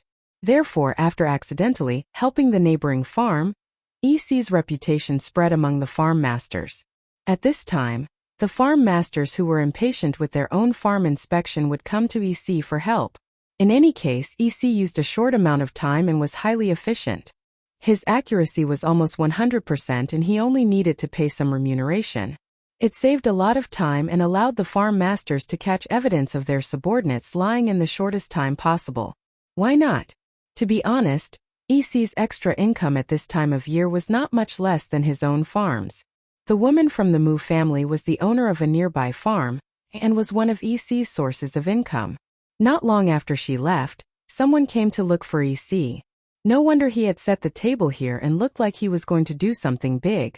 This way, people who entered the farm could easily find him, and it would be convenient for them to accept work. Jiju did not stay at EC's farm for long. After seeing the situation with the well water, he went to the other farms to ask. Sure enough, every farm was in the same situation. The water in the well was decreasing every year. If the weather remained the same, it would be difficult to continue. Now, only EC's small farm with few wells was a little more difficult, but in a year or two, there would be more people in trouble. He had thought that finding some drought-resistant crops would be able to ease the situation, but now it seemed that there was still no solution. When Jiju returned, he was very quiet and was not in a good mood. The chief steward did not understand why and only found out when Xiaoxian whispered to him. The chief steward thanked Xiaoxian gratefully, and then hurried to get some medicinal tea for Jiju. At the same time, he was thinking about how to persuade the farm master. Jiju was their golden thigh. If Jiju fell ill from thinking too much and something happened to him, how would the stewards live in the future? According to Xiaoxian's knowledge, there was a river not far from the royal city. The royal city had dug a canal to bring the river in years ago, but the canal might not be able to solve everything. After all, the farms outside the city were too spread out, and if there was a drought, the canal would dry up. Also, Xiaoxian felt that this was not the only thing Jiju was worried about. There were other things that Jiju just did not want to tell him. Seeing that Jiju was not willing to talk, Xiaoxian did not continue asking. He and Guangyi had already stayed here for many days. They had seen the 1,000-grain gold grow again after passing the second tribulation. They had also identified many useful crops and obtained precious seeds. Xiaoxian planned to leave.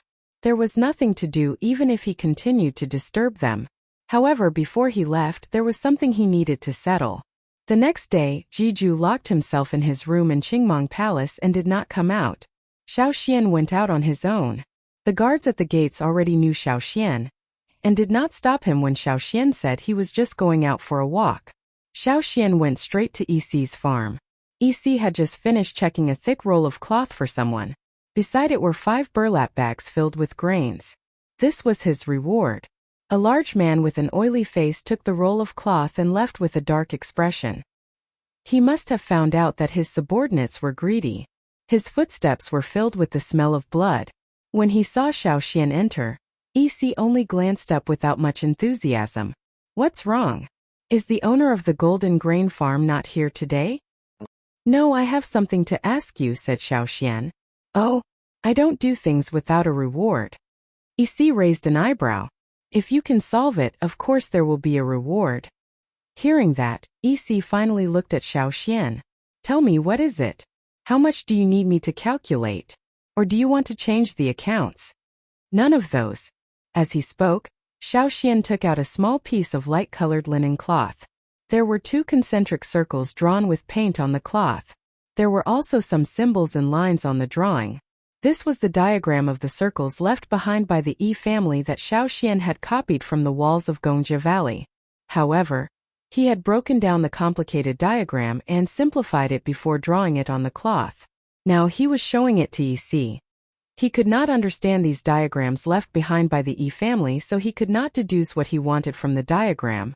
However, he saw that EC was very talented in calculations yesterday. He also did not seem to have much ambition. According to what he heard from the steward of the golden grain fields yesterday, EC's family was only a marginal part of the Yi family. Otherwise, they would not have been able to survive in such a small field with poor soil quality and only one working well. Also, EC could not perform divination, so he could not survive in the royal city's divination street. He could only use his talent to earn money. EC saw that Xiaoxian had only taken out 1 piece of cloth. He was surprised. Just 1 piece? That was easy. However, when EC unfolded the cloth and saw the diagram on it, his pupils constricted. He shot up and stared at Xiaoxian. How did you get the diagram of the Yi family? Diagram of the ring. So the circular diagrams were called diagrams. You don't need to know how I got it. You just need to tell me how to solve this diagram, said Xiaoxian.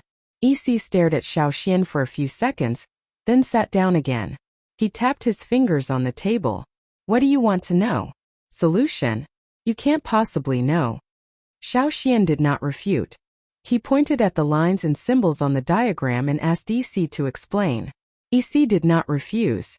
He briefly explained the meaning of those symbols and the broken line. He did not mention the core secrets, nor did he mention the key to how they used the ring analysis diagram to calculate quickly.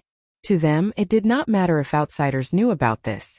The Yi family had many secrets, but very few people could understand them. The Yi family and the Gongjia family were just as confident and arrogant. However, Xiaoxian only needed to know what the lines and lines represented, and how large the numbers were. That was enough. To verify, he added some numbers into the diagram, and asked EC to tell him the final result. Then he took out a thin charcoal stick and a piece of cloth. Since there was no place to put them, he placed the cloth on the other side of EC's table. EC stared at the diagram as he calculated. Xiaoxian did the same. He did not have a crazy brain like EC, so he could only do rough calculations. When Xiaoxian was done, EC was already waiting. When Xiaoxian stopped writing, EC looked away from the piece of cloth Xiaoxian was writing on. He looked at Xiaoxian in surprise. You're done too? Usually, if it was someone else, it would take at least half a day. How could he be so fast? Xiaoxian could not help but admire EC's calculation speed. He could not even do it with his fingers. What's the result? Xiaoxian asked. EC was still doubtful as he handed the cloth over. Xiaoxian looked at EC's result. It was the same as his own. He was satisfied. Although he was slower than EC, he just needed to understand how the ring analysis worked. He could also copy the complicated diagram from the mountain wall. You really calculated it? EC was shocked. Why was there someone like this around? Was he trying to steal his business? How much will I be paid? Xiaoxian asked. EC thought for a moment, then extended 5 fingers. 50 golden leaves. 50 golden leaves were equivalent to 5 bags of grains on the ground. However, if you can tell me how you calculated it, I won't take the reward. EC said, you just need to tell me the rough method you used. You don't need to tell me the details. Xiaoxian counted 50 golden leaves and put them on the table. He then collected several pieces of cloth and turned to leave. Wait! EC called out. Xiaoxian thought EC was going to ask about the calculation. Unexpectedly, EC said, recently, there have been fewer birds in the sky. Xiaoxian looked at him in confusion. What do you mean? Are you going to leave the field soon? So be careful. EC did not overdo it. He could not do divination, but he could come to such a conclusion based on the changes in the birds in the sky. Thank you. Xiao Xian thanked him and left Yixi's field. After Xiao Xian left, Yixi took out a piece of cloth and used a brush dipped in sticky paint to write on it. If Xiao Xian was here, he would definitely find that what Yixi wrote were several vertical multiplication and division formulas that he had listed out during his calculations. Although what Xiao Xian wrote at that time seemed to be written upside down in Yixi's opinion, the numbers and the vertical lines were all unfamiliar to him. What Yixi wrote at this moment was exactly the same as the vertical formulas, numbers and lines listed on the cloth that Xiao Xian had drafted. After he finished writing, Yixi looked at the unfamiliar symbols and lines on the cloth and thought. From time to time, he would use the brush to draw on a number and mark it with a symbol that he was used to. Young master, someone from the family fields is here to ask for your help. A field steward came over and told Yixi. Yixi kept the cloth and signaled for the steward to bring the person in. After this, close the gates. That's all for today. Huh. The steward was still calculating the profits from the past few days. How much profit could he get? Why was the young master not taking any more jobs? Then, what about tomorrow? Asked the steward. We'll talk about it tomorrow. Yes. Although it was a pity, the steward still followed Yixi's instructions. He hung a sign at the entrance of the field, indicating that the people who came later could go back. The young master was resting today and did not say when he would start taking jobs again. Regardless of what happened at the field, Xiao Xian went back and called Guang Yi, who was looking after the stewards, over to discuss and leave.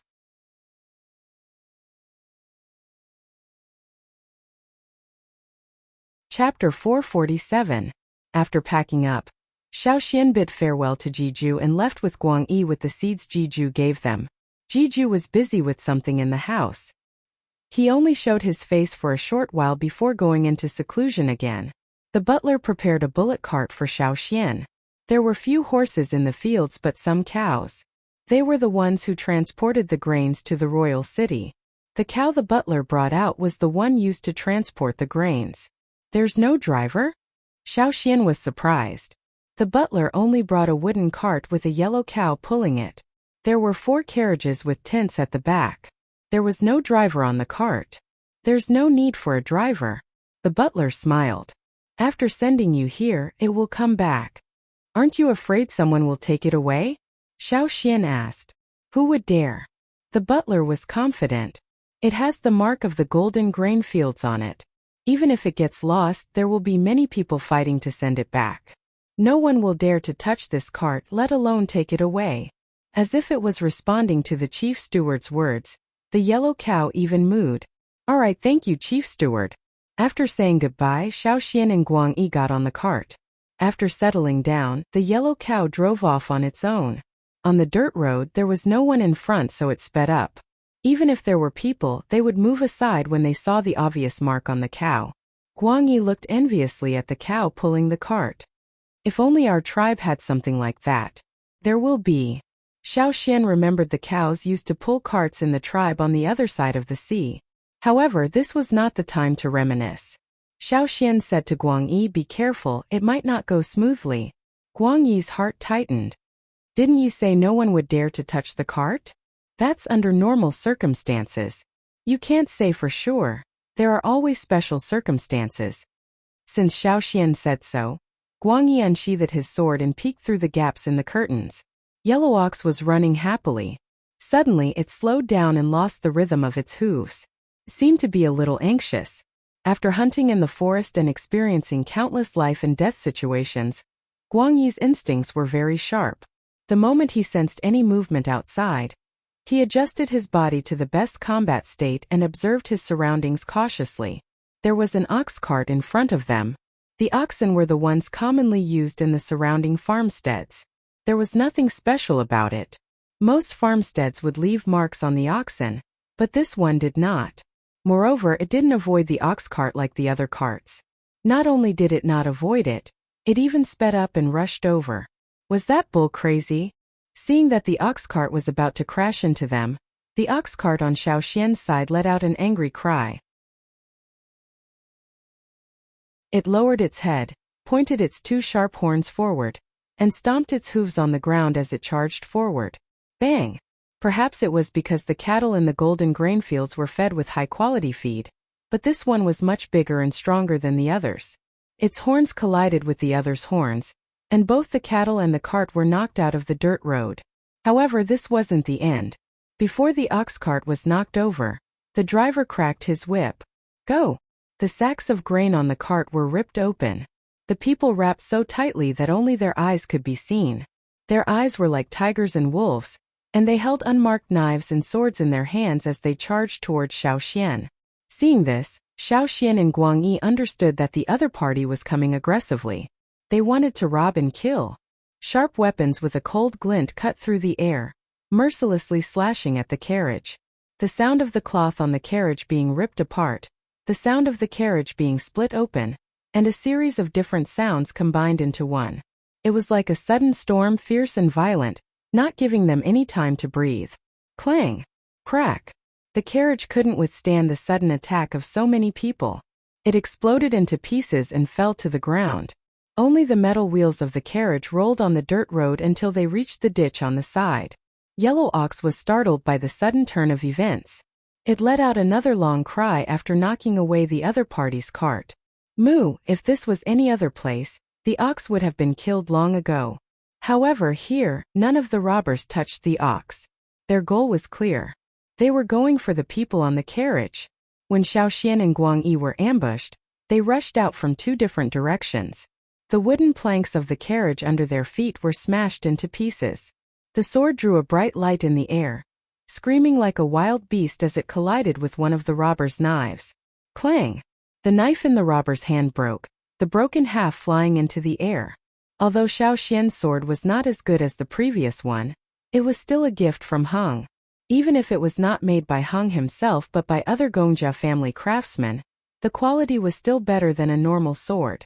Xiaoxian's sword was fast and powerful. It broke the robber's knife in half. However, Xiaoxian's sword was chipped. He didn't look, didn't stop, and sliced the neck of the robber who was about to ambush them. Scarlet blood sprayed out, splashing onto the bodies of the other assassins. However, they didn't feel any fear just because one person died. Nor did they feel any regret or sorrow. They were like heartless killers. Guang Yi's face was dark. He didn't hold back at all. He didn't care who sent them or which faction they belonged to. Since they wanted to steal their goods, they couldn't blame him for being ruthless. This was what he used to deal with when he led a team on a trade trip. Not to mention the enemy was coming at them aggressively, each strike deadly. Guang Yi's first strike sent the person flying. Before the opponent could attack again, Guang Yi's second strike came, cutting off the opponent's arm. He wanted to cut the person in half, but there were too many people around. Guang Yi's strike did not achieve the desired effect. He flipped over and kicked the person behind him. He was anxious too. One was Xiaoxian's safety. Another was the seeds Xiaoxian had with him. They were all good seeds from Jeju. They were very rare. Could it be that the robber's target was the seeds? Or maybe the 1,000-grain gold? Of the 11 robbers, 2 were crippled and 1 was dead. The remaining 8 continued to surround Xiaoxian and Guang Yi. Of the 4 robbers surrounding Guang Yi, 1 of them charged towards Xiaoxian. A cold light pierced through his waist. If not for Xiaoxian's quick reaction, he would have been impaled. However, even if Xiaoxian dodged, the rope of the pouch hanging from his waist was cut. Before Xiaoxian could snatch the animal skin bag that flew out, a few more silhouettes appeared and blocked Xiaoxian's path. The bag that flew out was knocked away by one of the silhouettes with a sword and landed in another person's hand. Not far away, a cart carrying crops passed by. It was a cart carrying crops from the fields to the royal city. There were even guards beside the cart. There were a lot of caravans like this recently. No matter who they were, if they saw the golden grain fields cart in trouble, they would definitely help. Go! Seeing that there were people coming, the robbers stopped fighting. They abandoned the wooden cart and the half-dead cart and quickly retreated. Their movements were as fast as lightning. In the blink of an eye, they were quite a distance away. When the caravan on the dirt road arrived, the robbers were already gone. Guang Yi wanted to chase after Xiaoxian's pouch but was stopped by Xiaoxian. Let them take it if they want. Don't chase. But inside the pouch, There are no seeds or 1,000-grain gold inside, said Xiaoxian. Isn't that the pouch you always carry? Guang Yi was confused. Yes, but it's just a pouch. I've already changed the things inside. Guang Yi calmed down. If it's not seeds or 1,000-grain gold, then what's in the pouch? Something good from the manager before we left, said Xiaoxian. At the golden grain fields, Jiju's yellow earth wanted to run out when it heard the bull's cry. As the boss, it had to protect its underling when it was being bullied. If it wasn't for Jiju who came out to eat, the gates of the fields would have been smashed open by the giant bull. He didn't let yellow earth out, but Jiju asked the manager to send people over to check on the situation. How dare they rob the Golden Grain Farm's carriage? The manager was furious. He had just promised Xiaoxian not long ago, and now something had happened. It was like a slap to his face. However, by the time the head manager sent people over, the other party had already seen that the situation was not good and had fled. If it wasn't for the mess on the ground and the bull's cries, he would have thought nothing had happened. They didn't find any clues on the dead culprit. In an inconspicuous courtyard in the royal city, 2 guards rushed into a house. Young Lord Yan and the others. Before the guard could finish speaking, the sound of hurried footsteps could be heard. With a bang, the door was kicked open. Ji Yan, what do you want? Ji Jing shouted angrily when she saw the intruder. The people beside her also stepped forward to protect Ji Jing. Ji Yan looked at the people beside Ji Jing and stared straight at her. You sent people to steal Xiaoxian's pouch during the road closure. Panic flashed across Ji Jing's eyes, but she quickly calmed down. What nonsense are you talking about? I didn't send anyone. You didn't touch your own people. You borrowed someone else's hand. Don't talk about me. Aren't you eyeing that pouch too? How else would you know the situation over there? While the two of them were arguing, another person rushed in from outside, still gasping for breath. Ji Jing's eyes lit up when she saw the person. However, before she could say anything, Ji Yan reached out and snatched the pouch hidden in the person's robe.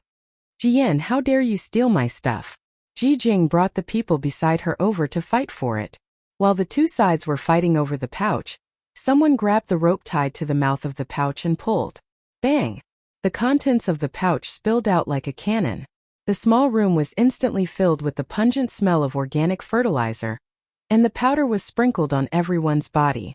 There was a strong smell of nature in the air. Ji Yan, who was holding the pouch. Ji Jing, who was sprayed with the stench. Everyone in the house turned green. Where was the promised treasure?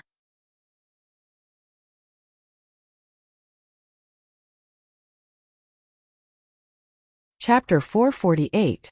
Everyone in the room had mixed feelings. Ji Yan froze with the bag. No matter how stupid he was, he knew he had been played. It wasn't just him who wanted to play the mantis stalking the cicada, unaware of the oriole behind. The planner and executor of this incident were all fooled. He threw the bag in his hand in disdain at the equally shocked Ji Jing in front of him. Holding his breath, Ji Yan left with his men in large strides. They also had fields outside King City, but they were used to enjoying life since they were young and rarely went to their own fields. Even if they did go, they would not do it themselves. They would just watch others farm and sit in King City to count the results.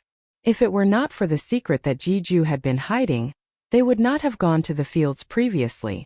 They would avoid the smelly fertilizer and had never been treated like this before. After Ji Yan left with a cold expression, Ji Jing smashed everything in the room that could be smashed. After she was done, she remembered why she was smashing things in this smelly room. So she changed to a clean room and continued to vent. When she was almost done, she called Luxia over and gave him a good scolding. Luxia was the driver of Ji Jing's carriage when she went to the golden grain fields. At the time, Luxia was trying to please Ji Jing, but unexpectedly, he ran into Xiaoxian and Black Bear. This time, because of the Lu family's Luby being beaten up, Luxia heard from his tribesmen that the Lu family was thinking of revenge. Then Ji Jing gave him a mission. So he went to find some people. These people would do things for money and had already formed a group. They were tight-lipped and wouldn't leak information about their customers. They had met before the Lu family moved to the royal city and moved to the royal city together. So when Ji Jing gave them a mission, Luxia went to find them. With Ji Jing around and a generous reward, these people were happy to do it. Ji Jing only wanted the animal skin bag Xiao Xian carried around, but Lu Jia had ordered his men to kill Xiao Xian because of Lubi. But who would have thought that after losing one and injuring several others, not only did they fail to kill the person, even the bag that they snatched back turned into a poop bag. It was no wonder that Ji Jing would be angry. Even Lu Jia was holding back his anger. Running into those people again and again, they were unlucky. It was simply a disaster. After smashing things and cursing to her heart's content, Ji Jing led her subordinates back. She had to clean up the stench on her body. Although she had changed and washed, the stench was too strong. After washing, the stench was not strong, but it persisted. Even wearing fragrant flowers could not cover it up. After Ji Jing left, Lu returned to the Linlu tribe's place in the royal city. "How is it?" Lu Ming, who had been waiting for a long time, asked. In fact, when he saw Lu Jia's gloomy face, he knew that things weren't going well. But he still wanted to know how things were going. Lu Jia told him everything he knew. "I didn't expect that kid to be so lucky." This was within Lu Ming's expectations. How could someone who could beat Lubi up be killed so easily? Lubi's hammer is still the chief's. The patriarch personally went to the Gongjia family to ask for it. When they were in the tribe, they called him the chief. Now that they were in the royal city, they called him the patriarch. Are we going to let that kid go just like that? Lu Jia was unwilling. Now that the kid has left the golden grain fields, I'm worried that he'll leave the royal city. Once he leaves, it'll be difficult to find him. Don't worry. Lu Ming smiled. He won't be able to leave. Seeing Lu Jia's confusion, Lu Ming explained. The patriarch plans to do it himself. After Xiao Xian beat up Lubi, the Lu family had lost a lot of face in the royal city. Even now, people in the royal city still talked about Lubi being beaten up. The Lu family could not take this lying down. They did not want to waste any more time, so they had to resolve this quickly. Hence, after some consideration, the current chief of the Linlu tribe, the patriarch, decided to do it himself. If there were still some Yanjiao tribesmen in the royal city, they would not have made such a rash decision. After all, based on past experience, the Yanjiao tribesmen were not easy to deal with. Even the aristocrats of the 6 tribes had suffered losses. However, they now knew that there were only 2 Yanjiao tribesmen in the royal city. They were the 2 they met. Since there were only 2 of them, things would be easier. The black bears? That was not a problem. The black bears were few in number after all. Now that the Linlu tribesmen were all here, the Lu family had more confidence. If only they had succeeded last time.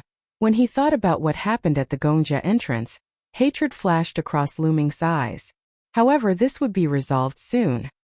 He began to plan how to restore the Lu family's reputation after dealing with the 2 Yanjiao tribesmen.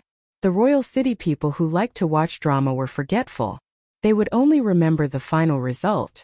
Last time, the Lu family lost to Xiao Xian, but if they won the next time, the royal city's reputation would change. As for bullying the weak with numbers, there was no such thing here. Even if there was, they would not admit it. They believed that the final winner would rule everything. Xiao Xian did not know that the Lu family was plotting against him.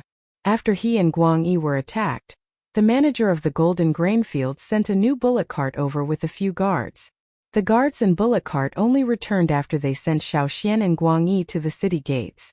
When Xiao Xian arrived at the Black Bear's outpost, Black Bear had just returned. "Xiao Xian, you're back just in time." Master Tianheng sent someone to say that your sword and knife are ready. You can take them when you come back. Black Bear was overjoyed because Gongjia Heng had promised to make him an axe. However, it would be delayed and the price would be higher. Black Bear had no objections. He was lucky enough to have Master Heng make him a weapon. Gold leaves were nothing. He could earn more if he didn't have them. "It's ready? I was just thinking of getting a new sword." Xiao Xian was overjoyed. His sword was chipped, so it was inconvenient to continue using it. It was a good time to get a new one. He was thinking that it would be great if there were good stones around so he could make a few more swords. He could polish the chipped sword and continue using it. Unfortunately, other than the good stones at the city gates, he did not see any good stones around. "I've just finished my business. I'll go with you." Xiao Xian, what's wrong with your sword? Did you get into a fight in the fields?" Black Bear turned to look at Guang Yi's sword. There were also many scratches on the blade. If there were scratches like that, it was definitely not a small fight. A few more hits and the sword would break. Xiao Xian briefly explained the situation to Black Bear. Black Bear was silent for a moment. His smile faded and he said sternly, Xiao Xian, I advise you to leave the royal city as soon as possible. Almost all the people from the Linlu tribe have moved here. Once things settle down, I'm worried that they will attack you. Xiao Xian, you don't know this, but while you were at the golden grain fields, some of our people managed to sneak in. If it weren't for the tight security, someone would have stolen our stuff. Especially the grain cellar and the crypt. Your grains are all in there. For the 1,000 grain gold? Whispered Guang Yi. No, not completely. That's just one of the reasons. More importantly, you've been targeted. More things might happen in the future, said Black Bear.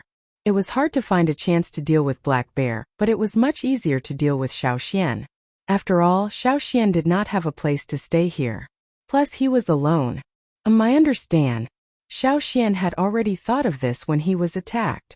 Now that he had met Hung and learned about the 1,000 grain gold, it was time to leave. It was more dangerous to stay here. Why don't you leave tomorrow?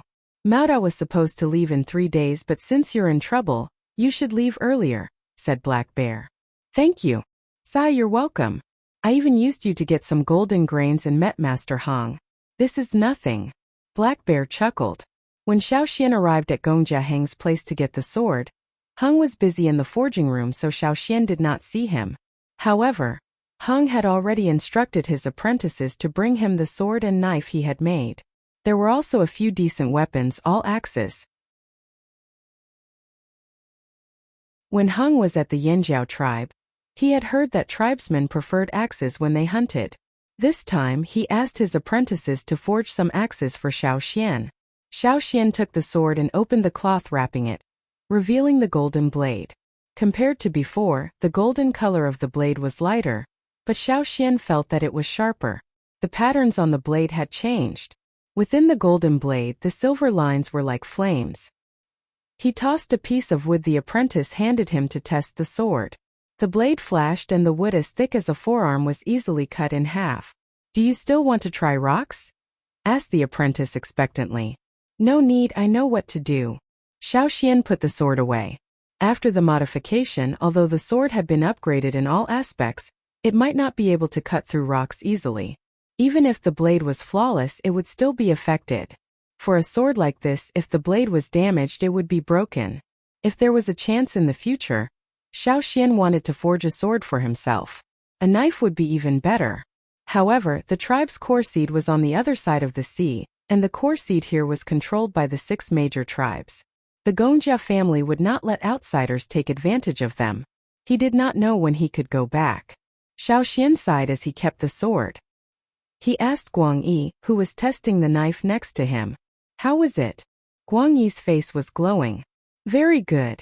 Thank Master Hung for me. Tell him that next time I have something good, I'll get the Black Bears to bring it over, Xiao Xian said to the apprentice. Black Bear was overjoyed. Their trading party was the connection between the Yinjiao tribe and Gongjia Hung. They were happy to be this connection as they benefited greatly from it. After taking the things and thanking him, Xiao Xian did not stay. Since they were leaving tomorrow, he should go back early to prepare. When he left the Gongjia residence, Ji Feng happened to be there. Xiao Xian greeted him and continued walking. After all, he wasn't familiar with this person. Unexpectedly, Ji Feng called out to him. Wait. Ji Feng turned around. If there's nothing else, please don't stay in Royal City. It was not a warning but a reminder. Xiao Xian and the other two understood.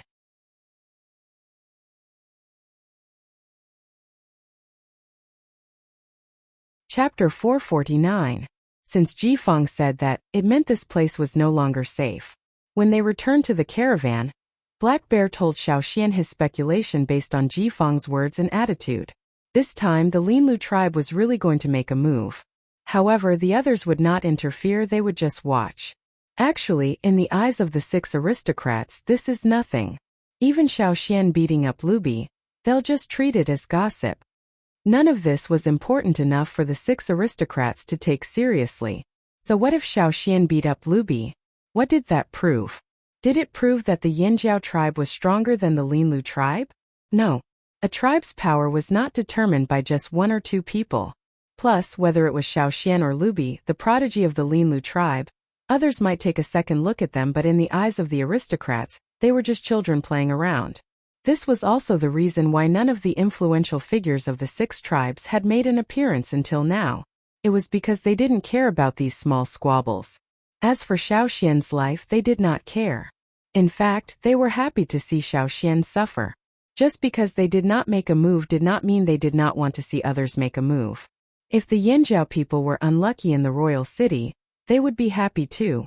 Xiaoxian and Guang Yi listened to Black Bear's analysis. Actually, even if Black Bear did not say anything, Xiaoxian could guess. However, Guang Yi was different. He heard that the people here did not like the Yinjiao tribe and were happy to see the Yinjiao people suffer. They even looked down on their own tribe's elders. What kind of people were they? Pissed. Very pissed. But no matter how pissed they were, it was useless. They could only hold it in. Start a fight? Just the two of them, Yinjiao, against the people of the royal city? He was courting death. In the past, when Yinjiao came to the royal city, they always came in groups. With 100 or 200 people, their fighting power was great, and not many people dared to provoke them. As for now, who asked them to come with only 2 people? Even if he wanted to fight, he wouldn't be able to. Aggrieved, too aggrieved. The veins on Guang Yi's forehead were throbbing. He twisted his fingers a few times, but every time he almost reached the hilt of the knife, he would pull it back. He wanted to tear the house apart. But we're leaving tomorrow, so don't think too much about it, Black Bear comforted. Unfortunately, Black Bear's words did not work on Guang Yi. They had to leave the royal city every day.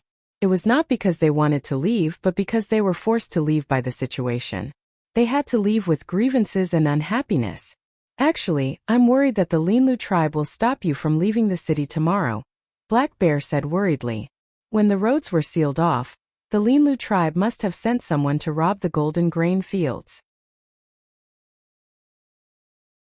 If he dared to do this, what else would he not dare to do?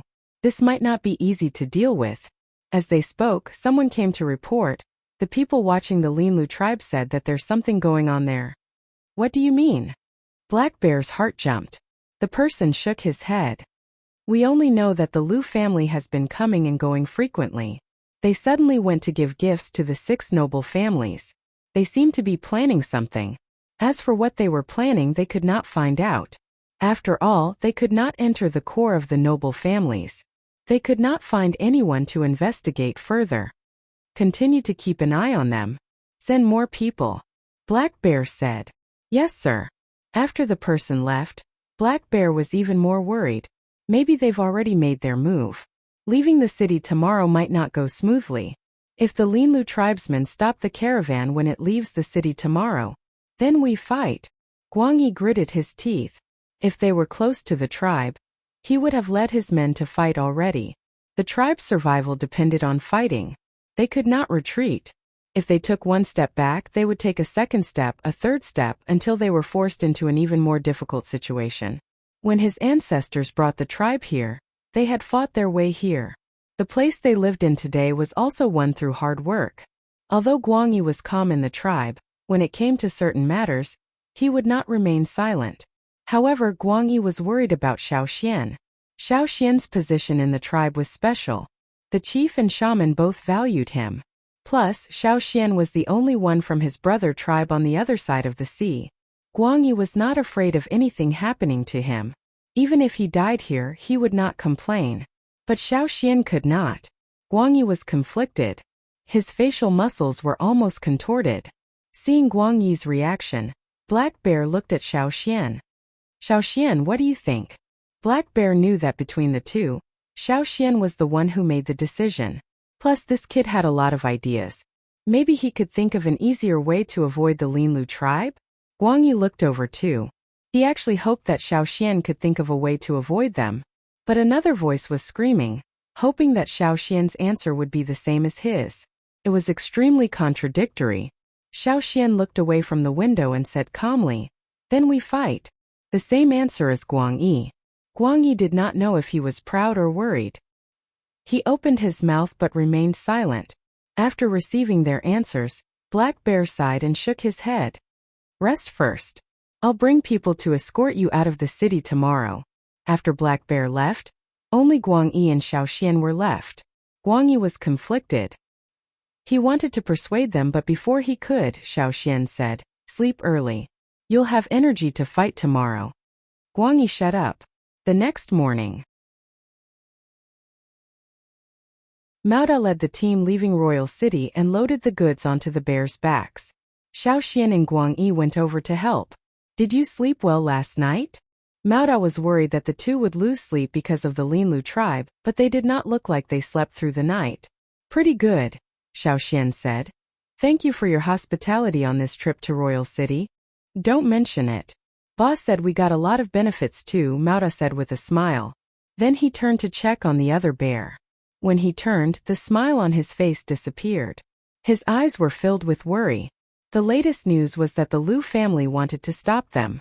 But it was better to wait for boss instructions and see if there was a better way. This time the Linlu tribe's target was not the black bears, but the black bears would not abandon Xiaoxian and Guang Yi because of this. They had their principles too. If they abandoned Xiaoxian and Guang Yi, it would look like they were afraid of the Linlu tribe. Just because of this, they had to accept the challenge.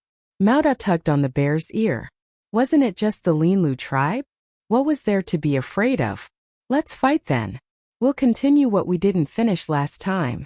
At the royal city gates, the guards yawned as they opened the gates. They were about to stand at the side and chat with their companions when they saw a few familiar figures. Am I seeing things? Why is it young Master Jing from the Ji family? The guard was confused. This young master had never woken up so early. You don't know? Another person asked. Know what? It's not just young Master Jing. Many people from the 6 aristocratic families are here too. Another person pouted. The guard looked over, confused. There were a few beast carriages with aristocratic insignia. What day is it today? What are these young masters doing here so early? Watching a show, the guard said mysteriously. Show? What show? Who's going to dance or play with swords or sing? Tisk, you're not up to date. The guard said proudly. According to my sources, the Lu family invited them here. The Lu family? The new Lu family from the Linlu tribe? That's right, it's them. Once he heard that it was the Lu family from the Linlu tribe, the guard lost interest. Didn't they say that Lubi from the Lu family was beaten up? What's so good about the Lu family? You don't know? If they're beaten up, they won't beat them back? You mean, the guards discussed among themselves. Some of the aristocratic young masters had already climbed up the city walls and entered the towers on both sides of the city gates. Because huge beasts often entered and exited the royal city, there were no towers directly above the city gates. Instead, there were towers on both sides of the city gates. These aristocratic young masters had received gifts from the Lu family yesterday. Among the gifts was a letter inviting them to the towers to watch the show. Others might not be interested and came to join in the fun. But Ji Jing and Ji Yan were different. They came early and found a good spot in the towers. Outside the city gates, EC was sleepily sitting in his family's cattle cart. As he neared the city gates, he shuddered. The atmosphere was not right. The roads near the fields were unsealed today, and there would be more carriages. That was why he woke up early to enter the city. But before he entered, he noticed that something was amiss. Looking at the towers on the city walls, he saw many familiar faces early in the morning. What's going on? EC signaled for the coachman to ask the guards at the city gates. Not many of the guards knew about this earlier, but now that the news had spread like wildfire, everyone knew about it. Seeing that they were from the E family and that they were being rewarded, they were in a good mood today. In their excitement, they told the people who came to ask about it. The coachman who came to ask questions went back to EC to relay what the guards said. The Lu family? Yin Jiao? EC thought. He knew that the young man who went to the fields with Jiju that day was from the Yanjiao tribe. And there were only 2 Yanjiao tribesmen who came to the royal city. Young master, shall we continue? Asked the coachman. No, you drive the cart back. I'll go up and watch with them. Although EC was a minor figure in the E family, as a descendant of the E family, he had the right to go up the city walls. Seeing that EC had made his decision, the coachman could only follow. When EC walked up the city walls, he noticed that many people had woken up early. Other than the E family, there were people from the other 5 families. Even the people who usually slept like pigs were yawning as they came over. EC did not go into the tower. He could not squeeze in, so he could only watch from the outside. Actually, it was not a bad thing to watch from outside. You're tuning into the Li Mei's Wuxia Whispers YouTube channel. We're so grateful for your support, and don't forget to subscribe to join us on this incredible journey through captivating stories. Your generosity through donations truly makes a world of difference, as it's the primary source of revenue that allows me to expand and enhance this channel for you. Thank you from the bottom of my heart for being a part of this adventure.